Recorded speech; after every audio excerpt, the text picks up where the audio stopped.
Do you think that bankers in the Wild West were slick big shots, living among gold and endless opportunities?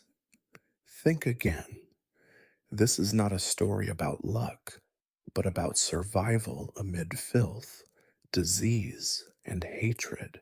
Here, you will be despised for every dollar you lend, suspected over every missing penny, and any mistake is a one-way ticket to a quick and nameless death.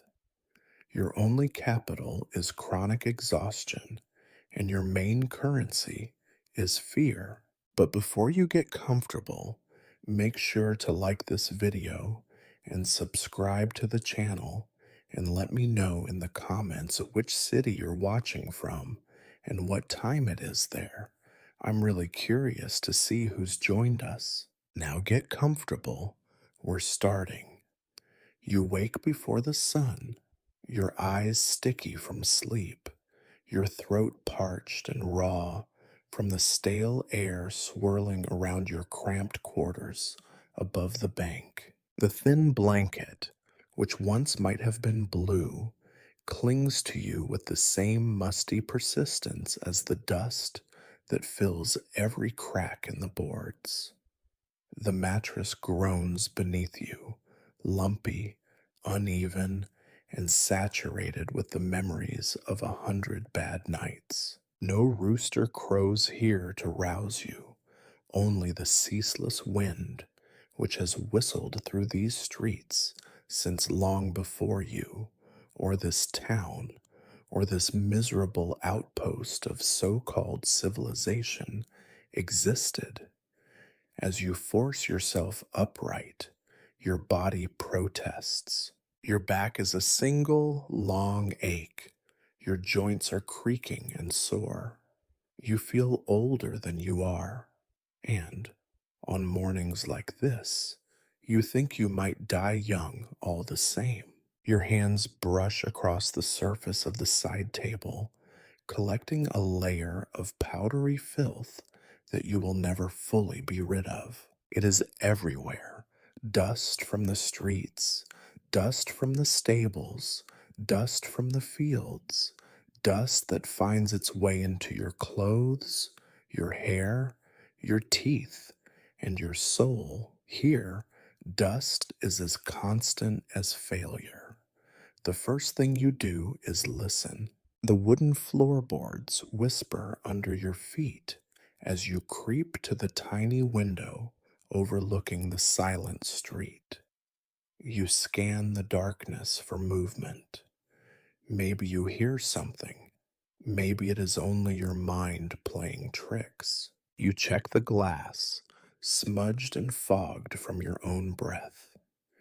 Beyond the haze, the shadows move with a slow, deliberate threat, or maybe with nothing at all. On the frontier, paranoia is your only armor. No one loves the banker, and every soul in this place knows exactly where you sleep. You try to remember if you bolted the door last night, or if you left your boots out in the hall. Did you stash the pistol under your pillow or by the wash basin? It hardly matters. If someone wants to come for you, they will come, and there will be nothing but that thin plank of wood between you and the end. It is still too early to risk the stairs. Instead, you allow yourself a few precious moments of stillness, listening to the low, distant sounds that tell you the town is not dead yet. Somewhere, a horse stamps its foot, impatient for its owner. Somewhere, a coyote howls in hunger, knowing that food is scarce for all living things here. And somewhere, closer than you would like, a board creaks in the street. Maybe it is the wind, maybe not. You are hungry, though you know there will be nothing worth eating. Your stomach knots itself in anticipation of another day's disappointments, of bland porridge and overboiled beans, of black coffee so bitter it feels like swallowing dirt. You wipe your hands across your face, trying to rub the exhaustion from your skin. It never works. Your eyes drift across the room, the battered desk where you keep the bank's accounts, the sagging bookshelf with 3 volumes you have read 100 times each, the coat rack empty save for one battered hat. In a corner, the wooden chair where you sit each evening to count the day's takings and sometimes to consider the revolver that rests so heavily in your lap. You are the banker. That word sounds like it should carry weight, but here, on the edge of everything, it is a mark for anyone desperate enough to think violence is the fastest road to salvation. Every evening you wonder whether tonight is the night someone will test that theory. You dress in silence, pulling on clothes that itch and scrape. You glance at the small cracked mirror, seeing your own face, gaunt, eyes ringed with sleeplessness, lips pressed tight as if to keep the fear from leaking out. There are lines around your mouth that were not there last spring, and your hair has begun its slow surrender to gray long before its time. There are no dreams left to you now, only obligations and old fears. You reach for your boots, shake out the spiders, and pull them on with a grunt. The boots are too tight in the left toe, too loose in the right heel, but you have no others. On the way to the door, you retrieve the revolver, always the revolver. You check it with the mechanical care of long habit, spinning the chamber, counting each cartridge, making sure you can find it in the dark. Finally, you descend the creaking stairs, pausing on each step to listen, always listening. Each floorboard seems louder than the last, but you know the rhythm by heart. It is the same every morning, and you imagine it will be the same every morning to come until it is not. Outside, the street remains empty.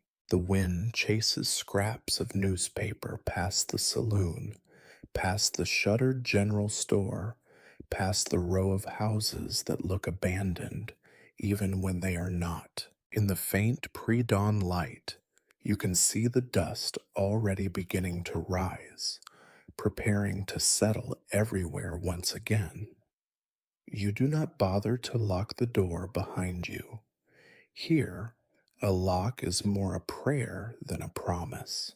The morning begins, as every morning does, with a heavy certainty that you will endure the day, that you will count the coins, that you will be hated for what you do and resented for what you cannot do. This is your life, a gray, unyielding march through a world that never wanted you, with nothing but dust for company.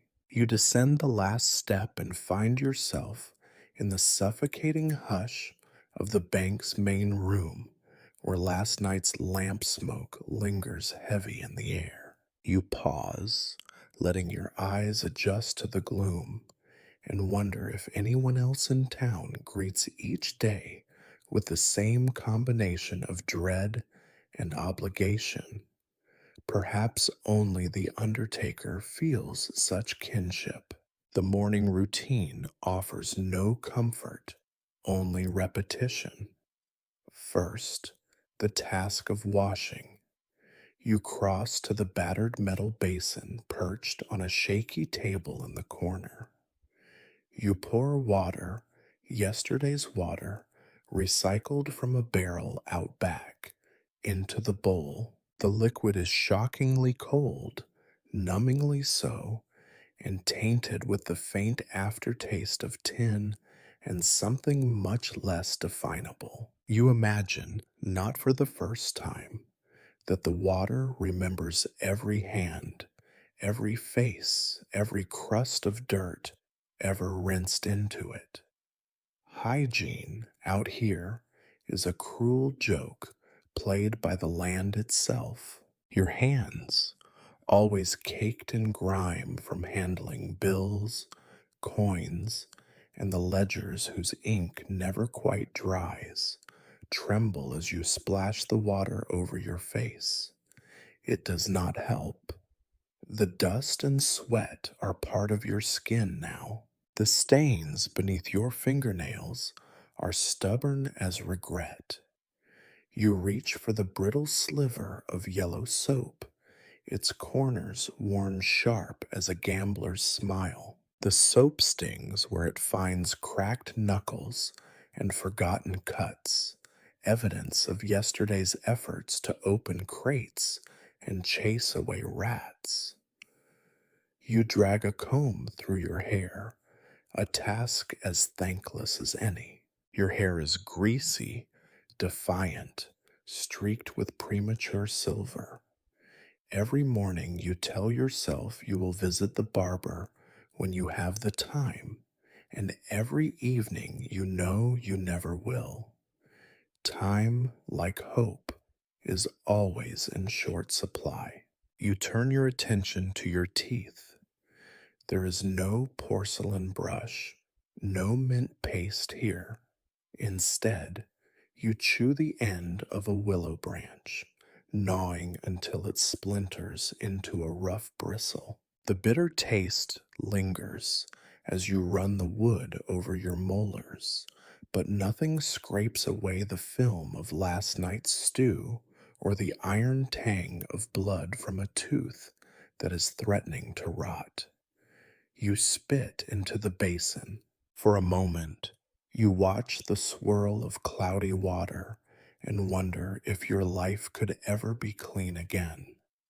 You pull on your shirt, stiff with yesterday's sweat and the dust it collected. Fresh clothes are a rarity, their acquisition as unlikely as rain.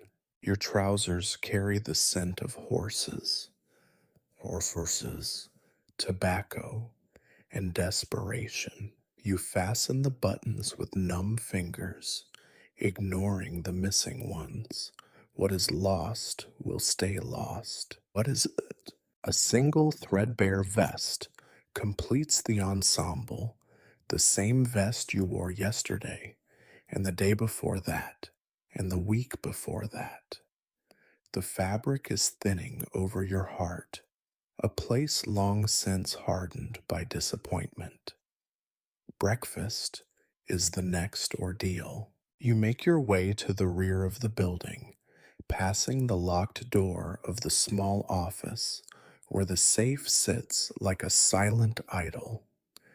In the kitchen, such as it is, you find a pot of yesterday's porridge, congealed in the pan, gray as the sky outside. You scrape it into a bowl and eat standing, chewing mechanically, each mouthful reminding you of everything this land refuses to provide: flavor, warmth, comfort. Sometimes, if you are lucky, there is a heel of bread, hard enough to chip a tooth. More often, there is only the porridge and the endless choking dust. You drink coffee brewed so strong it could strip the paint off a wagon. The grounds settle like gravel between your teeth, a constant, gritty reminder that nothing out here comes easy.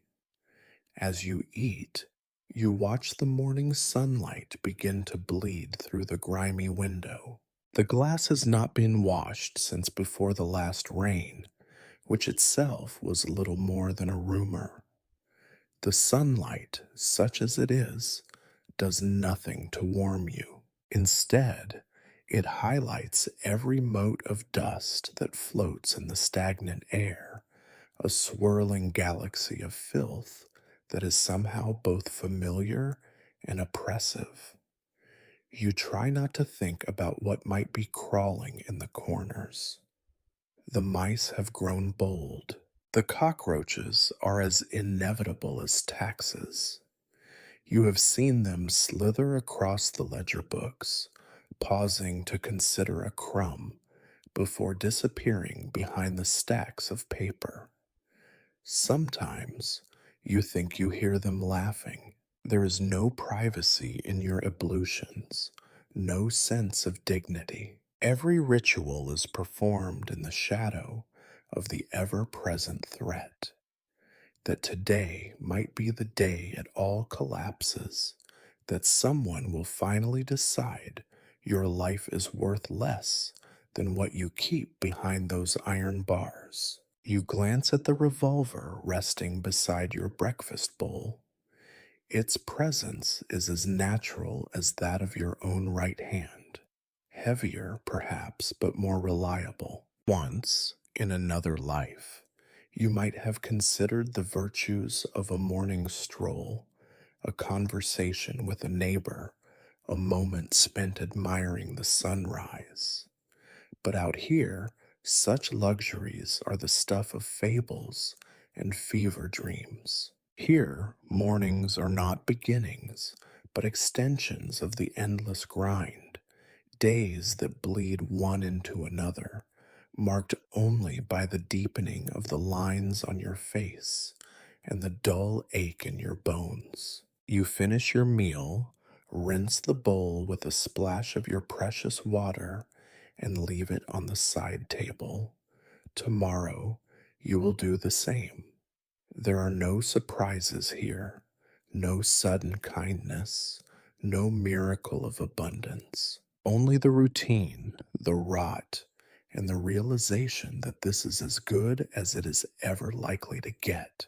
You take a last look around the kitchen, noting the thin trail of ants along the floorboard, the heap of potato peels in the corner, the persistent mustiness of the air. You sigh, a sound that is closer to a groan. Another day begins, not with hope, but with the certainty of repetition. And in this certainty, there is no comfort, only the resignation that you, the banker, are as much a prisoner of this place as any man who ever lost everything at your counter. You step into the bank's main room, the echo of your own footsteps, the only proof that you are still here, still alive, still cursed by the routines of a world that takes more than it gives. You cross the hallway, already bracing yourself for the world outside your own stale solitude. The main room of the bank stretches before you, bare floorboards, a battered counter pocked with old cigar burns, and the heavy, squatting presence of the safe in the corner. It is a space meant to inspire trust and security. Instead, it breathes an air of suspicion and resignation, much like the rest of this town. Breakfast in the bank is not a solitary affair, though you might wish it so. As you unlock the front door, 3 turns left, 2 turns right, and a shove with your shoulder to overcome the warped jam, you catch a whiff of frying bacon wafting from the boarding house across the street. The smell is an accusation. You know that for you, as always, there will be nothing so luxurious. It is oatmeal or nothing. The cook, old Maud, has already left a pot of it on the back step, lumpy and cooling fast, abandoned like an afterthought. You bring it inside, ladling the gray mess into a wooden bowl. With a splash of brackish water, you stir the concoction into something resembling food. There is no sugar, no milk. If you are lucky, there might be a solitary raisin lurking within. a surprise more startling than pleasant. You eat quickly, standing behind the counter as you glance out at the waking street. Across the way, you see the general store owner, Mr. Tucker, swatting at flies while unlocking his door. His eyes land on you and narrow, as if your very presence offends him. You remember last month when you refused him another loan for stock he would never sell. You recall the bitterness in his voice, the way he spat into the dirt before storming off. You cannot blame him, not really. Out here, everyone owes everyone, and no one forgives. The townsfolk begin to appear, one by one. There is no bustle, only the shuffling, dragging gait of people who know disappointment intimately. They pass your window, heads down, glancing only long enough to remind themselves that you are still here, still the banker, still the man who holds the ledger, where all their failures are neatly tallied in faded ink. Occasionally, someone enters. First comes Mrs. Bartlett, widow of a miner, her face pinched and hollow. She asks after her account. She wants to know if her son's last remittance from the rail company has arrived. It has not. You show her the ledger, point to the zeros, and watch her shoulders sag with the familiar defeat. She does not blame you, not aloud, but the weight of her stare settles in your chest like a stone. After she leaves, you scoop another mouthful of oatmeal, forcing yourself to chew, to swallow. You tell yourself it is fuel, nothing more. You know better, of course. Every bite is a reminder that survival here is never guaranteed. Next is young Tommy Watts, sent by his mother to deposit the coins he earned mucking stalls behind the livery. His hands are black with grime, and he smells of manure and sweat, but he tries to stand tall as he slides a handful of coins across the counter. You count them out: 1 cent, 2 cents, 5 cents.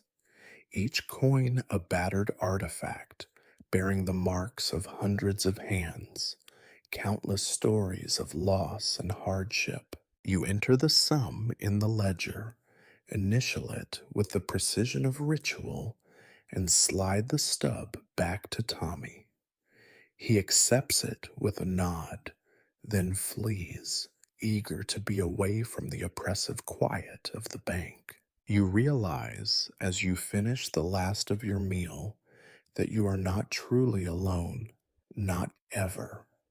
You are surrounded by the debts, the regrets, and the silent resentments of the entire town. Each person who comes through your door brings not just a request, but a demand. They expect you to make the numbers work, to conjure money from nothing, to relieve them of their burdens, and, when you cannot, to accept their anger as just punishment. The bank itself is hardly a fortress. The windows are thin, the walls are warped. You hear every footstep outside, every whispered conversation.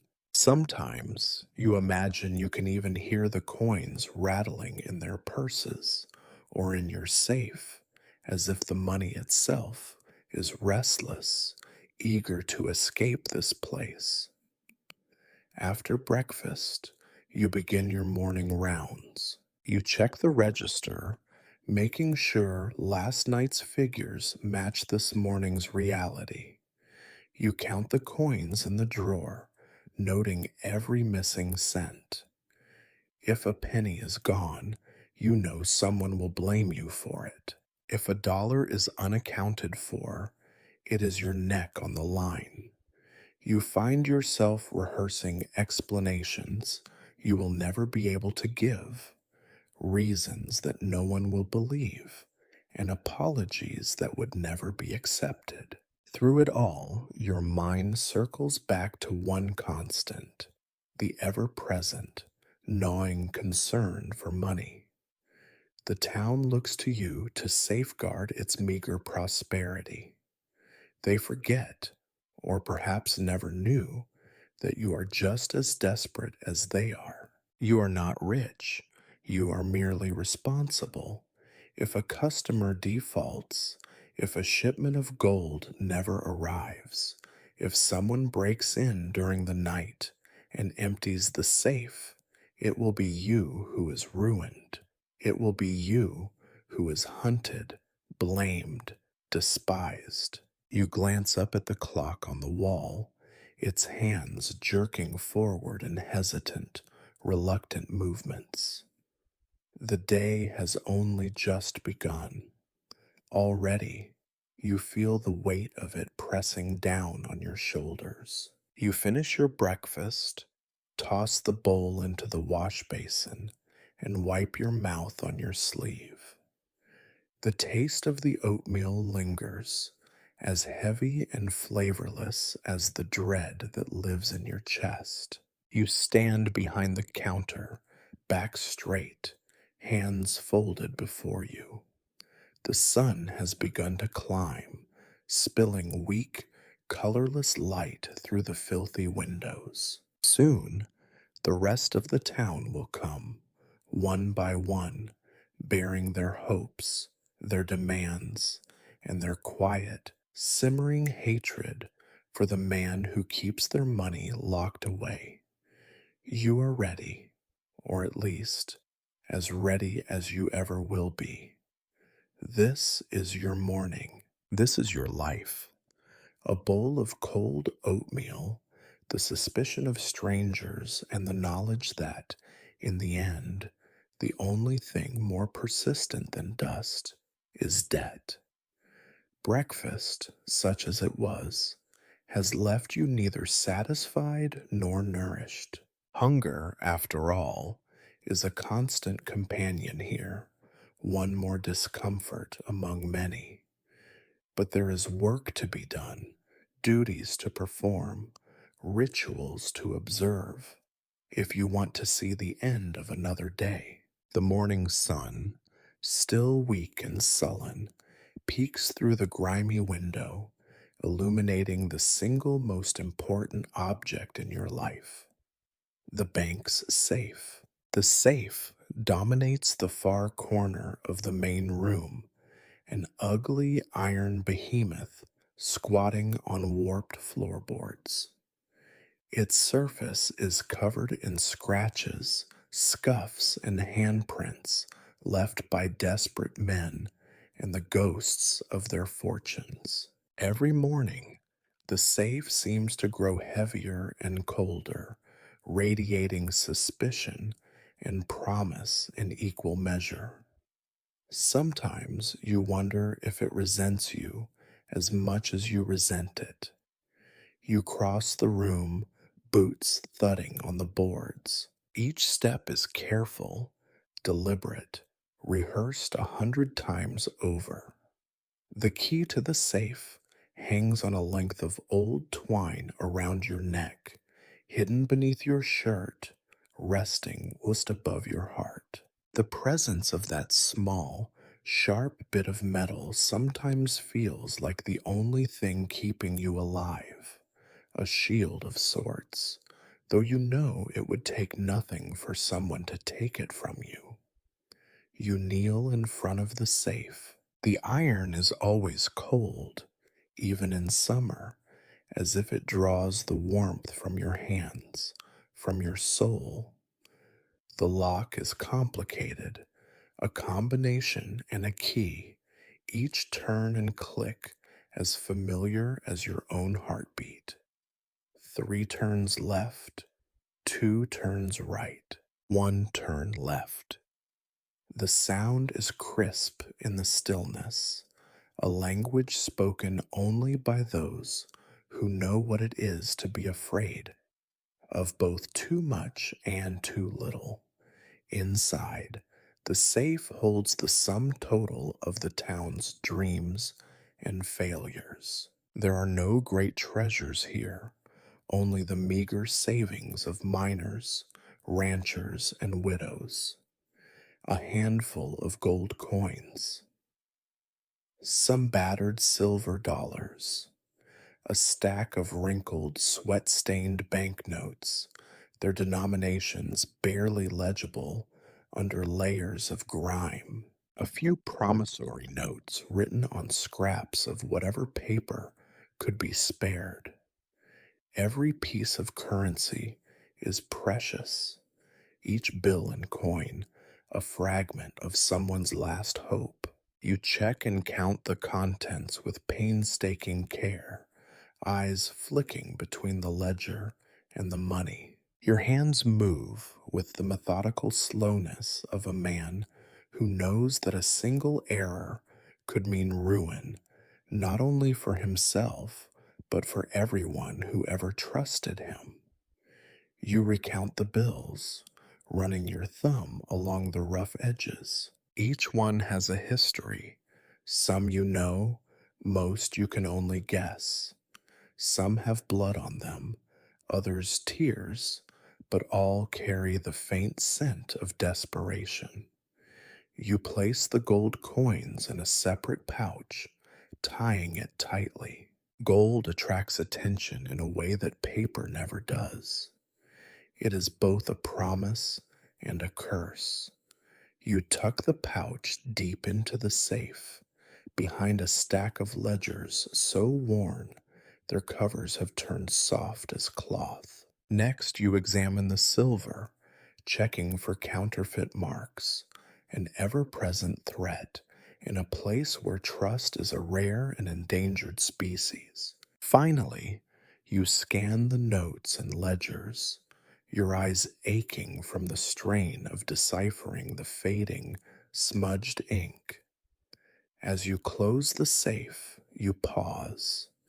Your reflection in the cold iron is a distortion, blurred, ghostly, thin. You press the door shut, feeling the weight of 100 secrets settle into place.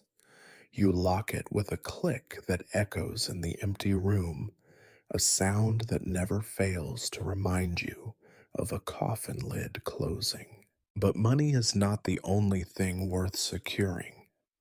You reach for the revolver on the shelf behind the counter, a battered, six-shot Colt, its grip worn smooth by years of anxious handling. The revolver is your real insurance policy, the only friend who never asks for repayment and never tells you you owe more than you can give. You check the cylinder, spinning it slowly, watching the brass cartridges glint in the morning light. 1, 2, 3, 4, 5, 6 loaded, as always. You test the trigger, the hammer, the balance in your palm. The weight is comforting and ominous, a reminder that out here, no lock is strong enough, no walls thick enough, no prayers loud enough to keep out the world's hunger. You holster the weapon, securing it at your hip, close enough to draw in an instant. The holster itself is cracked and faded, like everything else you own, but the leather still holds. You do not bother with a gun belt, just a loop of old rope through your trousers. Practicality is the rule, not style. You wonder, not for the first time, how many times you will need to reach for this gun before someone is finally quicker or more desperate or just luckier. From the corner of your eye, you spot a movement outside, a shadow flickering across the window, a hat lowered against the sun, the glint of something metallic. Your heart thuds against your ribs just once before settling into its usual anxious rhythm. You keep your hand close to the revolver, muscles tensing, every sense stretched thin as wire. But the shadow passes, moving down the street, another lost soul going about the business of not dying today. Routine, you tell yourself. Everything is routine. The inspection of the safe, the counting of the coins, the weighing of risks, the checking of the gun. These are the rituals that keep you alive, or at least keep you less dead than the others. The revolver is not just for robbers, though you have faced your share: drunken farmhands, desperate miners, outlaws with nothing left to lose. It is also for the townsfolk who forget themselves in anger, for the man who owes too much and cannot face another day, for the woman whose savings vanished in a fire or a card game. You are always one mistake, one bad decision, one stroke of ill luck away from becoming the target. You settle in behind the counter, revolver within easy reach, safe locked and bolted, money counted and recorded. The air is heavy with expectation, with dread, with the scent of old gun oil and dust. The day stretches out before you, a gray horizon of sameness and suspicion. Every tick of the clock is a promise that someone will come, that someone will need, that someone will hate. And so you wait. You wait for the door to creak open. You wait for the knock of a creditor, the plea of a debtor, the snarl of a man with nothing left to lose. You wait for the sound of boots, the flicker of a shadow, the scream or the silence. The revolver sits on the counter, gleaming in the pale light, and you realize it is not just your life it protects, but the illusion that this place is safer than it is. Routine, always routine. In the end, it is the only thing between you and chaos, a fragile, brittle wall held together by habit, by fear, and by the weight of a gun. The day, like every day, begins in earnest, not with the rising of the sun, but with the arrival of the first clients, if that is the word for these people who shuffle through the doors with mud-caked boots, hollow eyes, and voices so weary they sound as if they are pleading for permission to speak. You do not greet them with a smile, for such gestures are wasted here. Instead, you nod, barely perceptible, as the morning's parade of want and disappointment begins. The bell above the door jangles. The sound is sharp, intrusive, a note of discord in the stale air.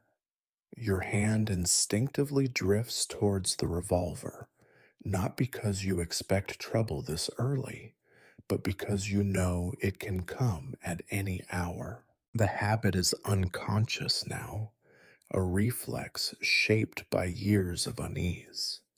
The first client today is Mr. Harlan, a rancher whose luck ran out several seasons ago. He stands on the threshold, his hat in his hands, eyes fixed on the worn floorboards. He smells of sweat, cattle, and old defeat.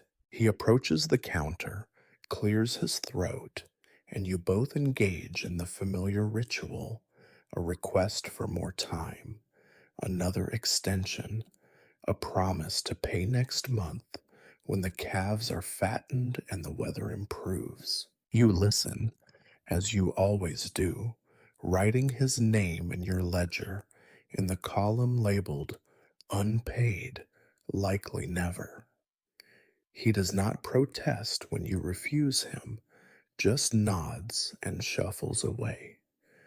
There is nothing left to say between you. Next is Mrs. Conway, mother of six, widow, survivor.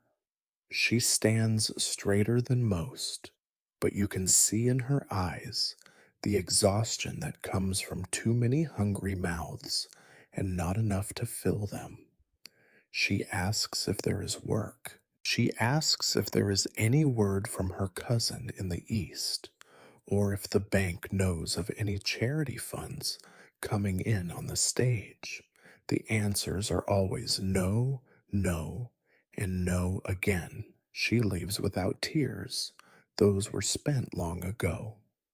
There is a pause. The silence is heavy, oppressive. You allow yourself a moment to lean against the counter, eyes half closed. Chronic fatigue is not a sickness here, it is the natural state. Your bones ache from nights spent listening for footsteps on the stairs. Your mind drifts from the monotony of repetition, and your hands tremble from the constant vigilance. Sometimes, when you catch your reflection in the dirty window, you hardly recognize yourself. Stooped, sallow, prematurely old.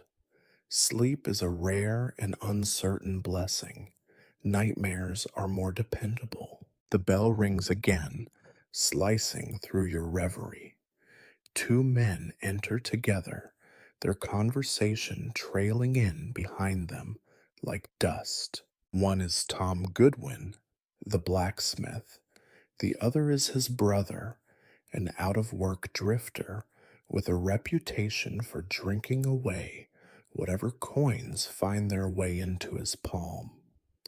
They bring a bag of coins and a question about a loan for a new forge. You count the coins slowly, eyes flicking from their faces to their hands, always alert for a sudden movement, a flicker of anger. They do not like your answer. The Goodwin brothers never do. But there is no money for forges, no money for hope, no money for anything but survival. A child arrives next. Mary Ellen, barely 8, with a handful of pennies to deposit. Her dress is patched and grimy, her shoes 2 sizes too big. She stands on tiptoe to hand you the coins, reciting her mother's instructions in a voice so small you must lean close to hear her. As you enter the amount in the ledger, you notice her eyes tracking your every movement, as if she expects you to steal from her. The innocence of childhood here is a myth. She clutches her deposit slip like a talisman and flees the bank, glancing over her shoulder as she disappears into the street. All the while, your fatigue grows. It is not just the tiredness of the body, but of the soul, a weariness that seeps into every action, every decision. Every client is a new reminder that you are both gatekeeper and scapegoat, the man who stands between the townsfolk and what little future they can still imagine. Their resentment, barely disguised, hangs in the air with the dust. You feel it every time you step outside. Even the children, especially the children, watch you with narrowed eyes. Mid morning approaches. You keep working, driven by habit rather than hope. You shuffle papers, count coins, review ledgers, and stamp your name on forms that no one will ever read. The stack never shrinks. For every loan repaid, 3 are defaulted. For every account opened, 2 are closed in defeat. You are not a banker, not really. You are a caretaker of debts, a witness to decline. Outside, voices rise in argument. You hear your name spat like a curse. No one likes the banker, and everyone knows where you live. You think of the revolver, the safe, the thin walls between you and the world's disappointments. Chronic fatigue is your inheritance and your destiny. Before noon, the final client of the morning appears, a miner, hat in hand, his face streaked with sweat and dust. He places a few crumpled dollars on the counter, payment for a debt that will never be cleared. His hands shake. He glances at the door, at the windows, at the revolver on your hip. He knows, as you do, that this is all a performance, a game in which the rules change and no one ever wins. As he leaves, you sit down at your desk, head in your hands. The sun has climbed higher, but the day is no brighter. Your fatigue settles around you like a second skin. The clients will keep coming, and you will keep serving them, not because you believe in what you do, but because there is nothing else left for you in this world. Outside, the town carries on, noisier, more desperate, never kinder. Inside, you brace yourself for the afternoon, for the next round of pleas, accusations, and bargains made in bad faith. You close your eyes for just a moment, knowing that if you let sleep take you now, you may never wake again. But you do not sleep. You rise, straighten your back, and prepare for whatever comes next. Chronic fatigue, you remind yourself, is simply another word for survival. The door swings shut behind the last of the morning's supplicants, and for a few brief minutes you find yourself alone again, with only the silence and the dust for company. The sun has crept higher, its light filtering through the grimy window in long, accusing bars. Your body aches for rest, your mind for escape, but neither is forthcoming. There is a paperwork to be done, endless, relentless, the same every day, and yet somehow always worse. You return to the battered desk, settling onto the rickety chair that creaks under your weight. The surface of the desk is a battlefield, ink stains, the scars of old knife marks, and a scatter of ledgers that teeter precariously, threatening at any moment to collapse into chaos. The day's business must be recorded, every coin received, every bill dispensed, every note signed or refused must be entered with all the solemnity of a sacred ritual into the ledgers that are, in theory, the lifeblood of the bank and the town alike. You uncap the ink bottle, the nib of your pen scratching dryly against the paper. The ledgers are thick, their spines cracked, their pages yellowed by years of neglect and misuse. The columns, dates, names, amounts, reasons, are meant to impose order, but order is a fragile thing in this place. You write, hand cramping, eyes burning, as you attempt to reconcile the reality of the morning's transactions with the expectations of the books. Mistakes, are inevitable. They breed here like flies. It is not always clear who owes what to whom. Coins go missing, numbers are miscopied, ink blots disguise the truth as easily as they record it. Receipts from 3 days ago cannot be found.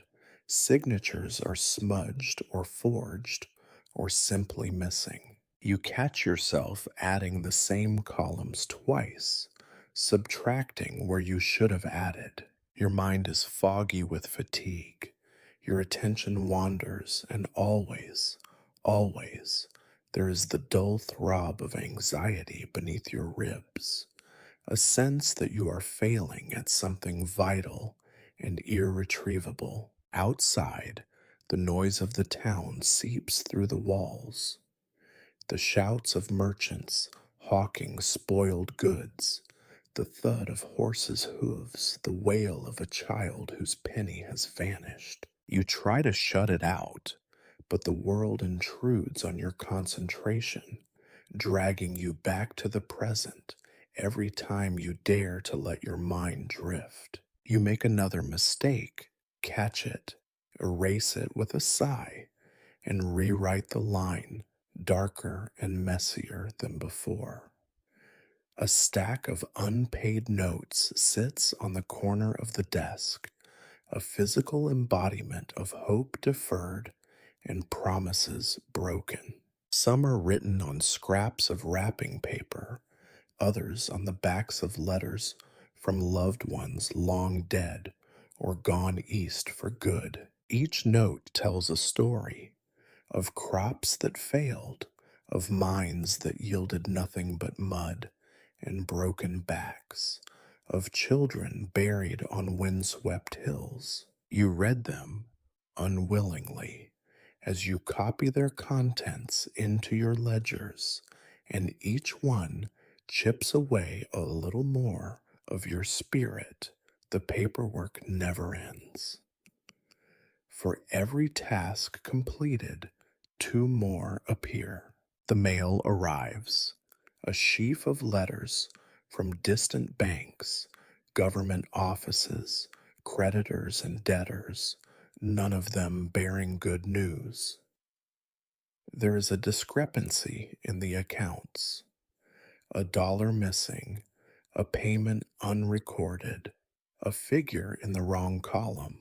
Your heart stutters, cold and panicked. You retrace your steps, check and recheck the numbers, muttering curses under your breath. Perhaps the error is yours. Perhaps it is someone else's, but it is always you who must answer for it. In this place, even the smallest mistake can become a noose. Your eyes water from staring at the cramped script. The numbers swim before you, refusing to settle into any pattern that makes sense. You know you should take a break, walk outside, clear your head, but you cannot. There is too much to do and too little time to do it. The thought of being interrupted by a client, by the sheriff, by a stranger with a gun, makes your hands shake so badly you nearly spill the ink. There is no one to help you, no one to check your work or share the blame. The responsibility is yours alone, a burden as heavy and unwelcome as the safe in the corner. If the bank fails, you will be blamed. If money goes missing, you will be suspected. If the books do not balance, it will be your head that rolls. You blot the page, smearing the fresh ink. Another mistake, another correction. You sigh, the sound harsh in the small room. The ledgers grow heavier, the daylight sharper, the future darker. Outside, a dog barks, a gunshot echoes, and somewhere, someone is already cursing your name. You press on, driven not by hope of reward, but by the simple, grinding certainty that if you stop, everything will collapse. The paperwork is a cage, but it is also the only thing keeping chaos at bay. By midday, Your hands are stained with ink and sweat. Your eyes sting. Your back is a knot of pain. You have made 100 mistakes, corrected half, and hidden the rest as best you can. The ledgers are a little less accurate than they were, but no one will notice, at least not today. You close the last book, flex your cramped fingers, and lean back. The paperwork is done for now, but it will return, always more, always worse. It is as endless and as thankless as the dust on the windowsill. For a moment, you allow yourself to imagine a world without mistakes, without fear, without the endless, grinding routine.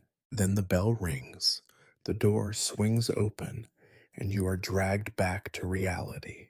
Another client, another request, another chance to fail.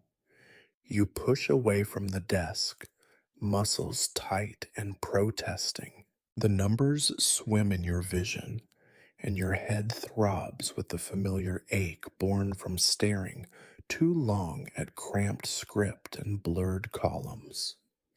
The bank is stifling, the air thick with the tang of ink, sweat, and the ghost of old gunpowder.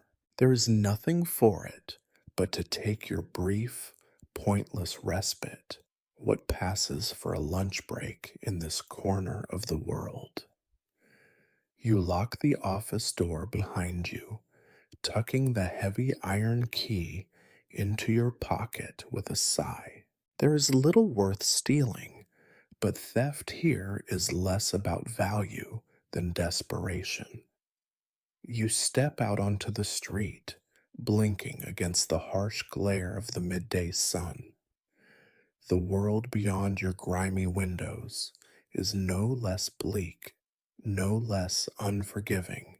The main street of town stretches in both directions, an unbroken line of mud, manure, and disappointment.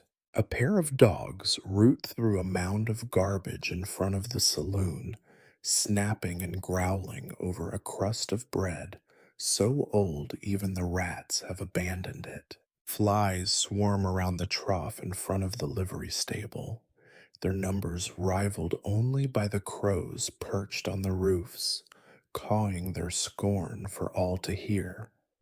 The street itself is a study in filth. Wagon ruts run deep, filled with stagnant puddles from a storm long since forgotten. The mud clings to boots and hems, hiding all manner of waste: horse dung, broken glass, scraps of rotten meat tossed from kitchens too poor to afford a proper refuse pile. The scent is overwhelming, a heady blend of sweat, smoke, and the slow rot of dreams. You pass the general store, where a faded sign flaps weakly in the breeze. A cluster of men, storekeeper, blacksmith, and one of the ranch hands, lean against the wall, chewing tobacco and spitting into the muck. Their conversation drifts to you on the wind, little more than a string of complaints about prices, weather, and the slow decay of everything they ever cared about.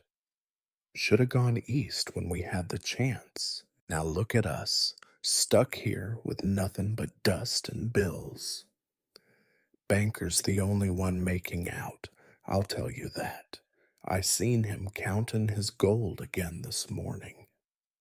You keep walking, ignoring the half-hearted glares and muttered curses.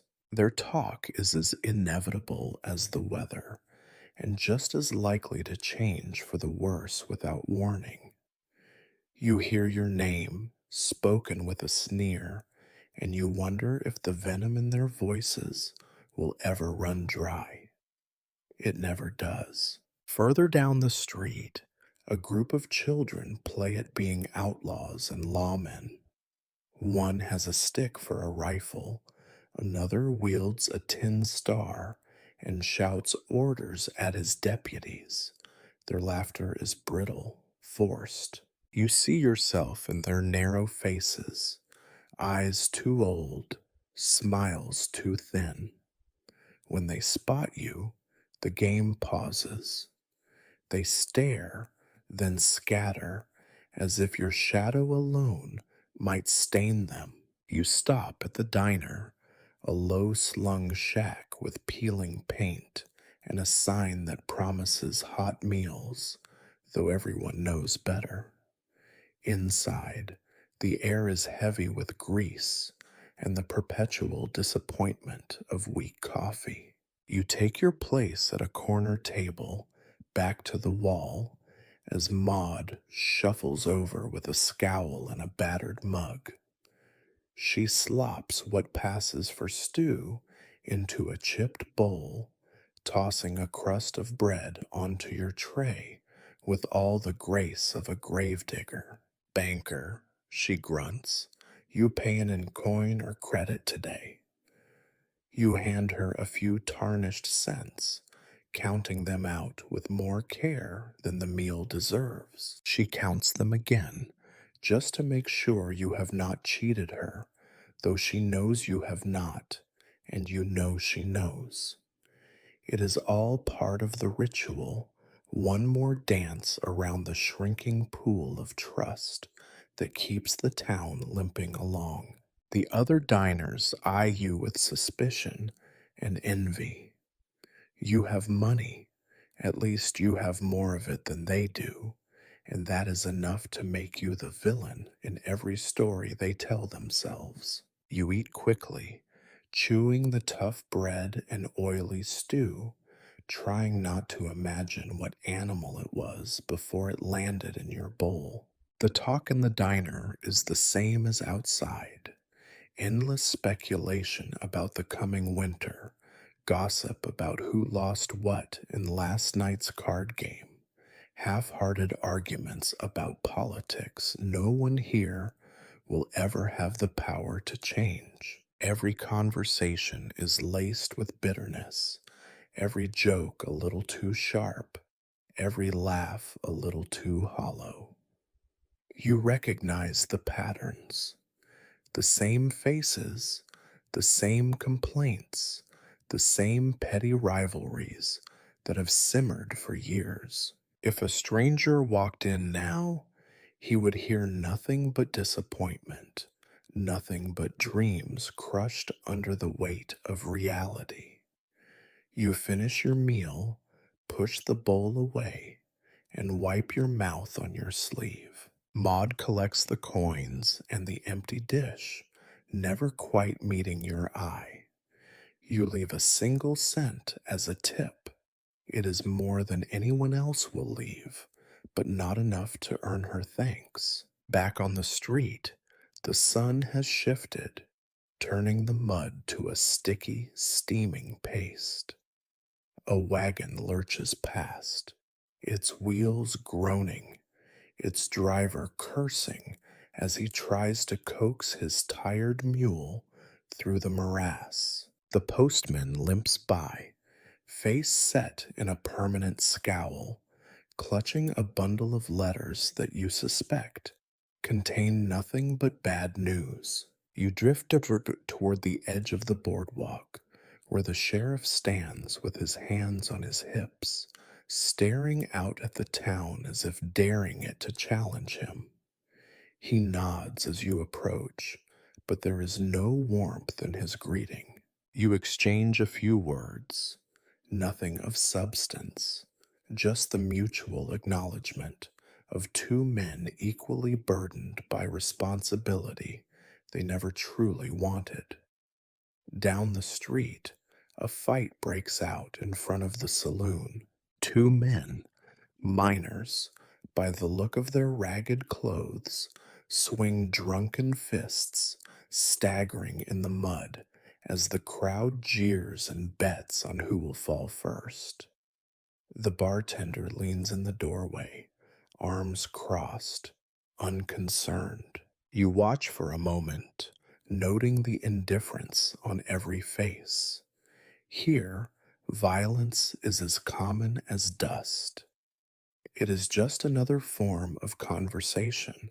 As you make your way back to the bank, a gust of wind stirs up the dust and garbage, swirling it around your feet. The smell of smoke and rot clings to your clothes, as inescapable as the memory of every failure that haunts this place. You step around a puddle, sidestep a pile of manure, and nod to a passing preacher who mumbles something about sin and redemption. Inside the bank, the air feels almost clean by comparison. You lock the door behind you, slide the revolver closer to hand, and return to your desk.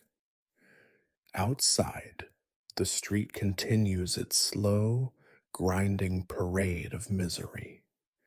Inside, you settle once more into the endless routine, knowing that nothing will change. The town will rot, the street will stink, and the conversations will grow ever more foolish as hope recedes beyond the horizon. Back inside the bank, you pause with your back against the door, waiting for your eyes to adjust and your pulse to slow. The street's chaos seeps into the walls, laughter, shouting, the distant clatter of hooves and wagon wheels. But in here, the world is tight and airless, and the quiet has an edge all its own. You glance around, eyes flicking from corner to shadow to window.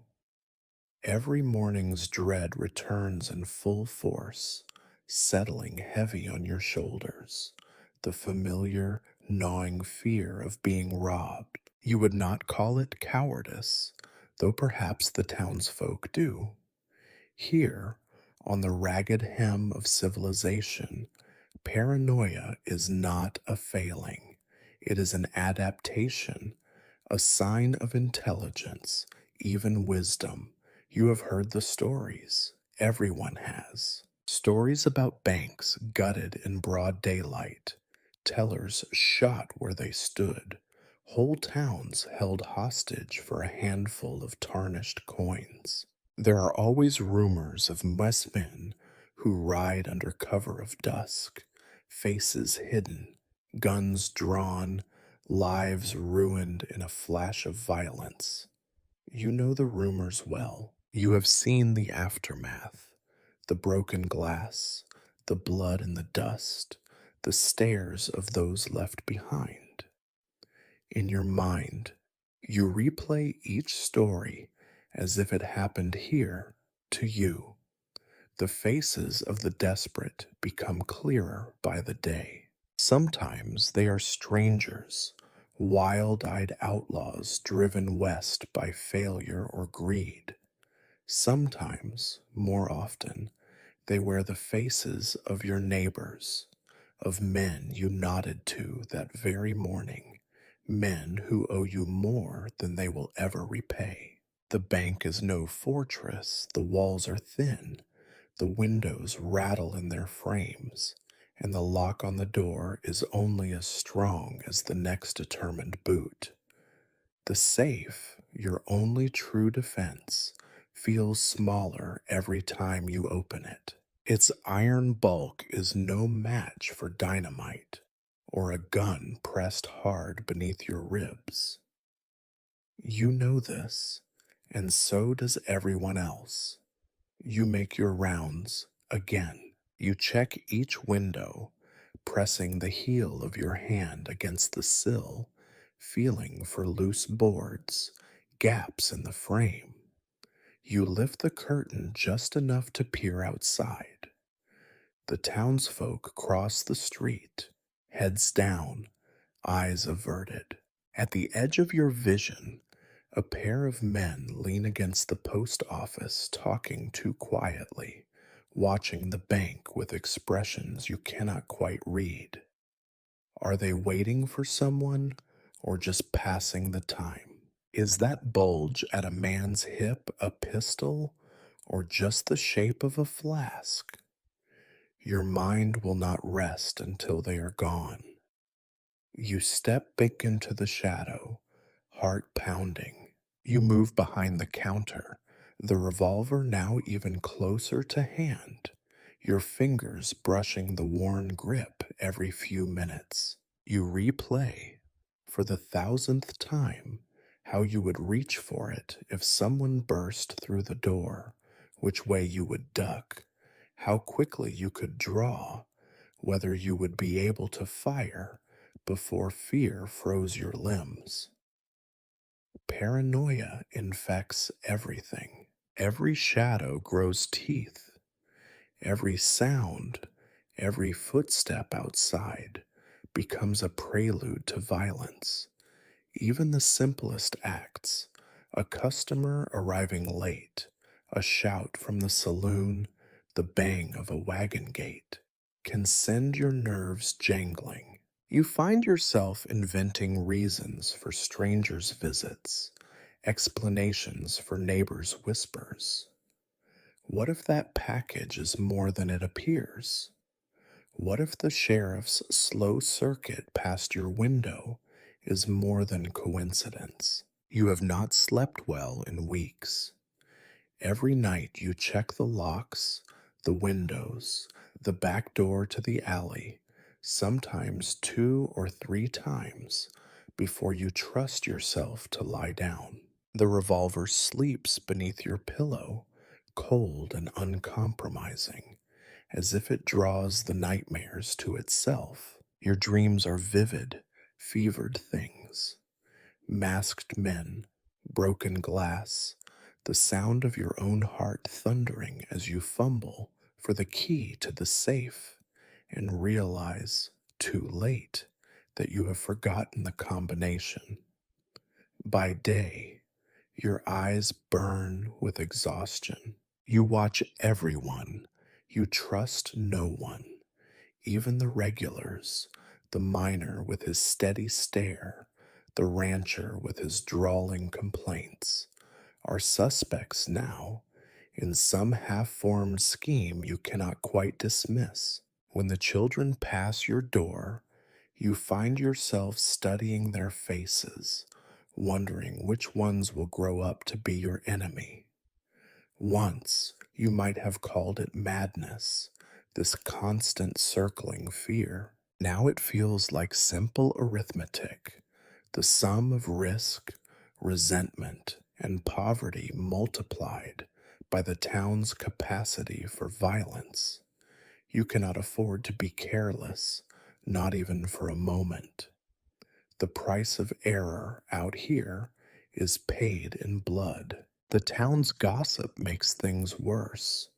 Word travels faster than horses, and every story grows with each telling. Last month's robbery in the next county has become a massacre. The outlaws, in retelling, now wear badges and carry rifles as long as fence rails. You hear the stories as you pass through the street, sometimes spoken just loud enough for you to catch a word or two, as if the telling itself is a warning. The sheriff stops by, as he always does, a presence meant to reassure. But you have seen him drink, have watched him lose at cards, have noted the way his hand trembles just a little as he rests it on his holster. His assurances mean little. You wonder if he would stand with you if trouble came, or if he would simply disappear, as lawmen so often do when the odds are wrong. There are moments, fleeting and sharp, when you catch yourself wishing for the robbery, if only to end the waiting. You imagine the doors crashing open, the shouting, the gunshots, the chaos, a crisis so pure and clear that all doubt and dread would finally be burned away. But these are only moments. In truth, you fear violence as much as you fear the slow, suffocating decline that otherwise awaits you. And so you wait and watch and worry. The days pass in a slow, grinding circle, each one defined by the absence of disaster, not by the presence of peace. You count the hours until sunset, and then you count the hours until dawn, knowing that safety is always just out of reach. Paranoia has become your only shield, your only reliable companion. It keeps you sharp, it keeps you breathing. It is, you realize, the only thing you can truly call your own. Evening presses close with a chill, and the dust inside the bank glows like thin smoke in the last light. The sun sinks behind the low ridge to the west, and as it does, your work transforms from outward caution to private ritual. The day's business is done. No more clients at the door, no more forced politeness or thinly veiled suspicion in each transaction. But you know, in the marrow of your bones, that this is only the beginning of a different torment. The accounting. You light a lamp, the wick sputtering and hissing as you coax it to life. Its weak flame is not enough to dispel the gloom, but it will have to do. The air is close, heavy with the odors of ink, grease, sweat, and fatigue. This is the hour when the real labor begins. The ledgers await, open and unforgiving, each line a thread tying you to the community's dreams and disappointments. You start by counting coins, the small battered ones first. Pennies, nickels, dimes, all scraped raw by the passing of so many desperate hands. You sort them into neat piles on the desk, eyes narrowing to catch each faint, worn stamp. Liberty almost invisible, eagles ground down to a blur. There is something almost obscene about how few coins there are and how many people rely on them. For every handful, there is a name attached, a story of hunger or hope, a memory of better times. The counting is slow, methodical, hypnotic. It would be easy to slip into a kind of trance, but you cannot afford mistakes. Each error is another risk, someone's wrath, someone's violence, someone's final, desperate break with decency. After the coins, you count the bills. They are softer than they should be, sweat soaked, torn at the corners, scribbled with notes and calculations by hands no steadier than your own. Some are so faded that you have to hold them up to the lamplight just to see the value. Sometimes you discover blood or wine or something less easily identified staining the paper. You try not to think about the stories behind those stains. You keep a tally on a scrap of paper, updating the running totals in the ledger. The ledger is a fat, swollen thing, its spine breaking down the middle, pages fluttering loose. Its columns are meant to impose order on the world, but the world laughs at such aspirations. Debts are everywhere, in every line, promises to repay, IOUs signed with trembling hands, loans extended on the faith that next season will be kinder. Each name, each sum, is a weight you feel in your chest. There are debts that stretch back years, families who have borrowed so often and so desperately that their accounts are nothing but red ink. You remember the arguments, the pleas, the empty promises. Each time you tried to refuse, each time you yielded, you told yourself it was for the good of the town, but you know better now. Each favor granted has only deepened the cycle of dependency and resentment. And then there are the debts the bank owes, your own loans, your own obligations to distant institutions, the demands of men who never set foot on this dust choked street, but whose letters arrive with clockwork regularity. Their language is cold, their expectations absolute. They do not care for drought or sickness or the caprices of fate. For them, the numbers are all that matter. For you, the numbers are a source of dread, a mounting pressure with no escape. The work stretches into the evening. You add and subtract, total and retotal, chasing a sense of control that never comes. You run your finger down the columns, looking for the errors you know are there. The numbers blur, dance, resist your efforts to tame them. You lose track, start again, cursing under your breath as your eyes ache and your head throbs. The lamplight flickers, making the shadows seem to pulse in the corners of the room. You glance at the safe, reassuring yourself it is still locked. You check the door, bolting it again, though you know it would not hold against real determination. The revolver sits by your elbow, its presence a comfort and a threat. The fear of robbery lingers even now, as if the very act of counting money might draw violence through the walls. Somewhere outside, a dog barks.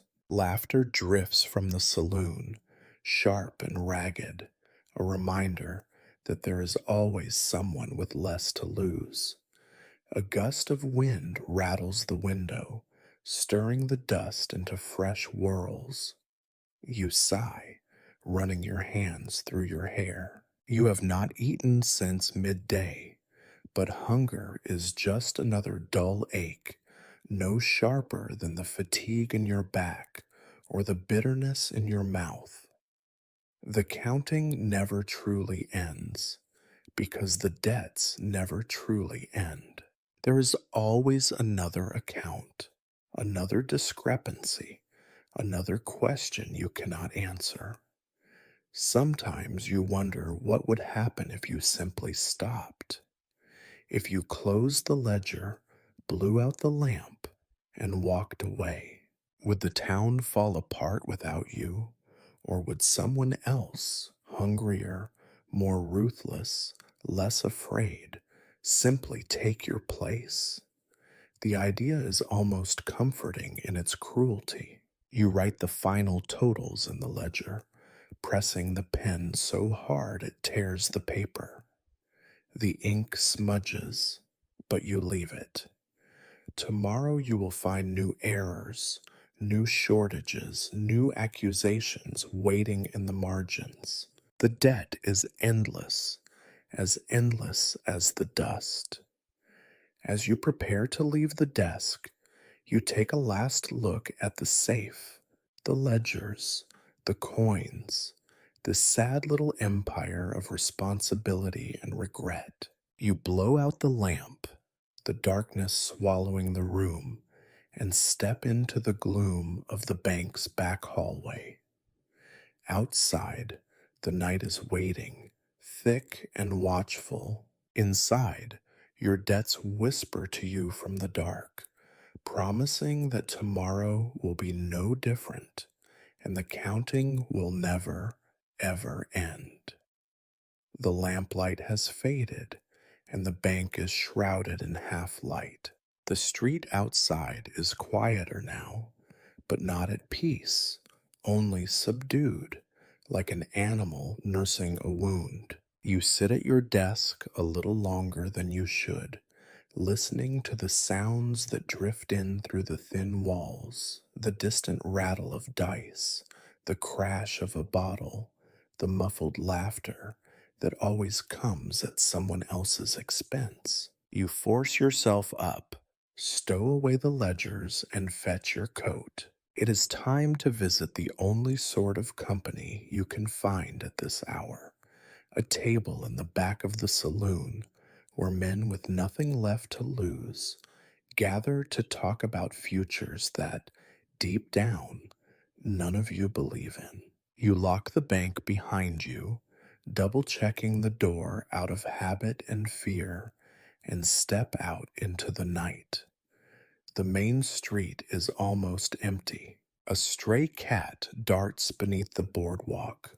A pair of drunkards argue in low voices near the general store, and the saloon's windows throw rectangles of yellow light onto the mud. You keep your head down, moving quickly. Even now, even here, you never quite shake the feeling that eyes are following you, that every footstep is being measured and judged. Inside the saloon, the air is thick with smoke and the stale perfume of spilled whiskey. The piano sits silent in the corner. The only music tonight is the low hum of men lying to themselves and each other. You find your seat by the wall, order a drink you cannot taste, and nod to the faces around you. They nod back, some with a grudging respect, most with the wary distance that comes from old debts and older grudges. The conversation is as tired as the men who have it. There is talk of the gold fields, how next spring someone will strike it rich and send for the family they left behind. There is talk of the railroad, how the new line will pass through town, bringing trade, prosperity, a chance to leave the dust behind forever. There is talk of the war, how it is finally over, how boys will come home, how things will change for the better now that peace is at hand. Each story is offered with the same hollow optimism, the same nervous glances to see who is buying it. You know, none of it is true. The gold fields are played out. The railroad will pass miles north, and the boys who come home will find nothing left to come home to but more work, more debt, more disappointment. Still, you listen, because hope is a drug, and then everyone here is addicted to it in some small, desperate way. You take your turn when it comes. You talk about how the bank is expecting a shipment of coins from the city, how there will be new credit available for those who can wait a little longer. You lie with a steady voice and a straight face, because that is your job as much as counting coins or refusing loans. The men nod, not quite believing you, but needing to hear it all the same. Someone asks about your own plans. Will you ever leave? Will you go east or south or west, anywhere but here? You shrug, as you always do. You tell them you are waiting, just like everyone else. You are waiting for a break, for luck, for some sign that it is finally your turn to have things go right. It is a lie, of course, but a necessary one. Outside, a gust of wind rattles the windows.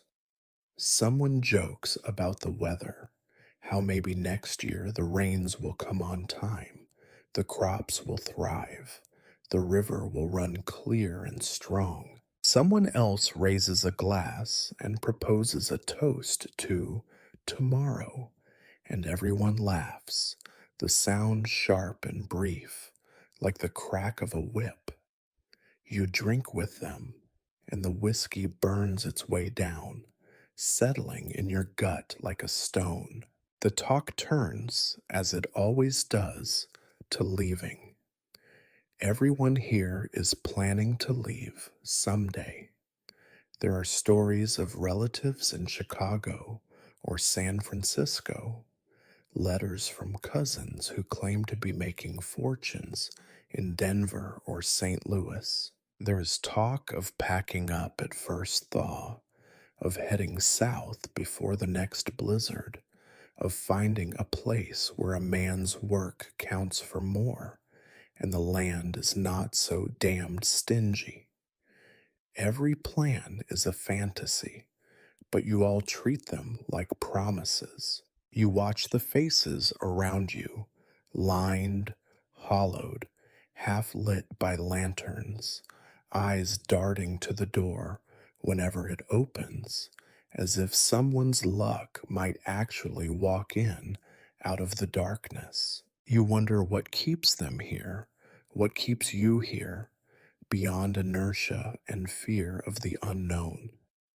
Maybe it is the weight of old failures, or maybe it is the tiny hope that by some miracle you might yet become the exception to the rule. The bartender leans on the counter, wiping glasses with a filthy rag, listening without comment. He has heard it all before, 100 times over, and will hear it 100 times again. You envy his indifference. Eventually, the talk dries up, as it always does.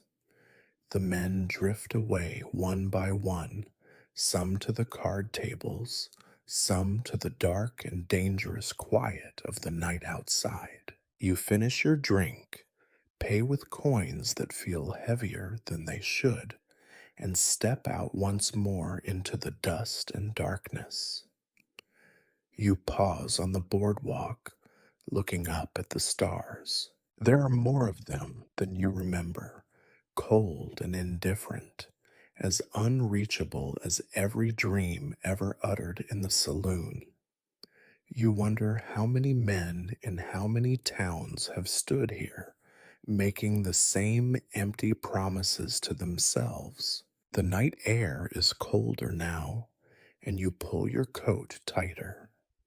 You walk back to the bank, each step slower than the last, the future no clearer than before.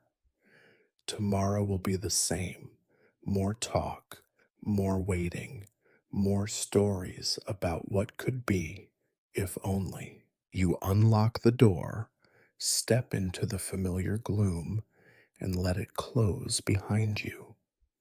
The silence is heavy. The bank, the street, the town, they are all waiting, like you, for a future that will never come. You rise before dawn, your mouth dry, your body aching from a night spent shifting on a mattress that remembers every spring better than it does any comfort. Hunger is your companion, as reliable and persistent as dust. There is nothing romantic about it, nothing poetic or ennobling. It is simply there, gnawing at you, dull and mean. Downstairs in the small kitchen, you survey your meager stores. There is a crust of bread gone so hard it could break a tooth, a wedge of cheese wrapped in cloth, slick with oil and dotted with the green, blooming ghosts of better days. A jar of beans, a sack of flour with more weevils than wheat. You have learned, out of necessity, to shake out the insects and pretend they are not there. Every crumb is a commodity. You break off a piece of bread and chew it slowly, each bite growing in your mouth, becoming a chore. The taste is sour, the texture unforgiving.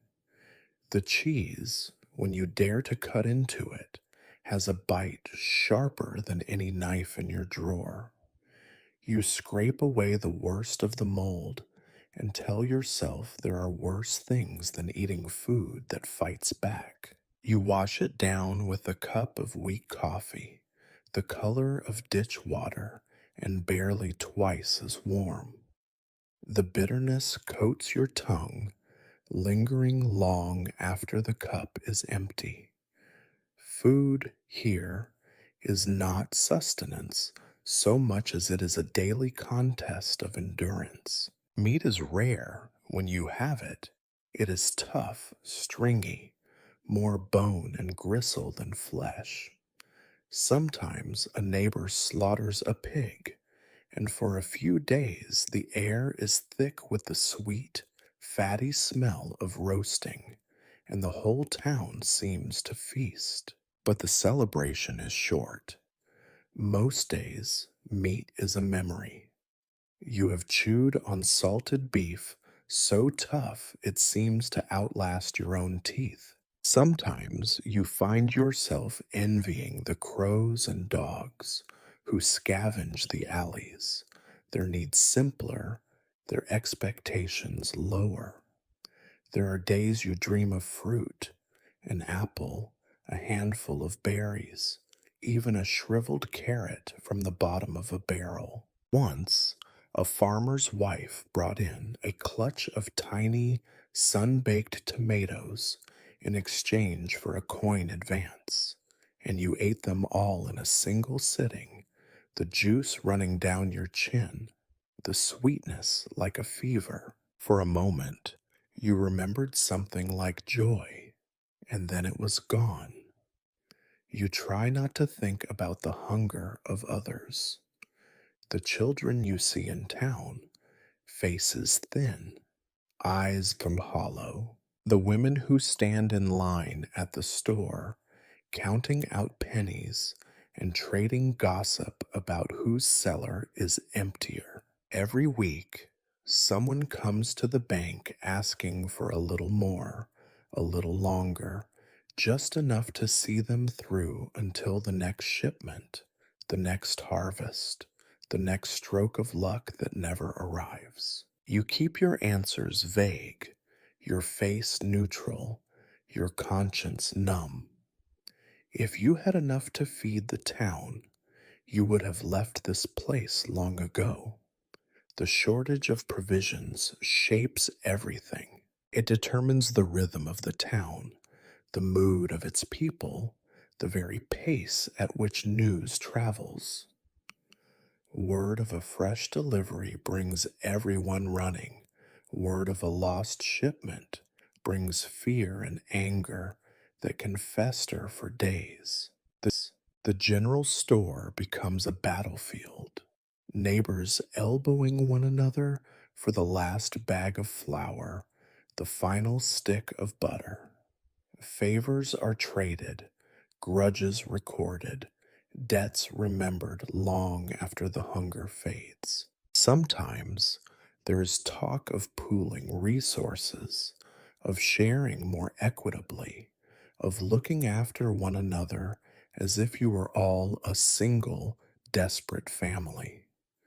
But hunger breeds suspicion faster than it breeds kindness. Even the preacher, who is meant to embody charity, locks his door tight at night and hides the key to his pantry. Once, in the early days, you would have tried to organize something better, a soup kitchen, a communal garden, a system of rationing. But now you know better. The land gives what it will, the railroad takes what it can, and the town, for all its talk, is just a collection of people, each hoping to outlast the others by one more winter. At lunch, you eat a handful of beans, boiled until they split and surrender their meager flavor. You eat in silence, watching the clock, knowing that the hours will stretch and you will be hungry again long before the sun sets. You are always hungry. Hunger is a habit, a shadow that grows longer with every passing week. You find yourself thinking about food in ways you never did before, counting your meals, rationing your hopes, measuring every day in the thickness of bread, the weight of flour, the depth of your hunger. You know the dangers of famine, the violence that comes when bellies are empty and patience thinner than the broth. You remember stories of other towns, other years, bread riots, barn burnings, men shot for stealing a chicken or a sack of meal. Here, everyone pretends to be above such things. Here, you all starve with dignity.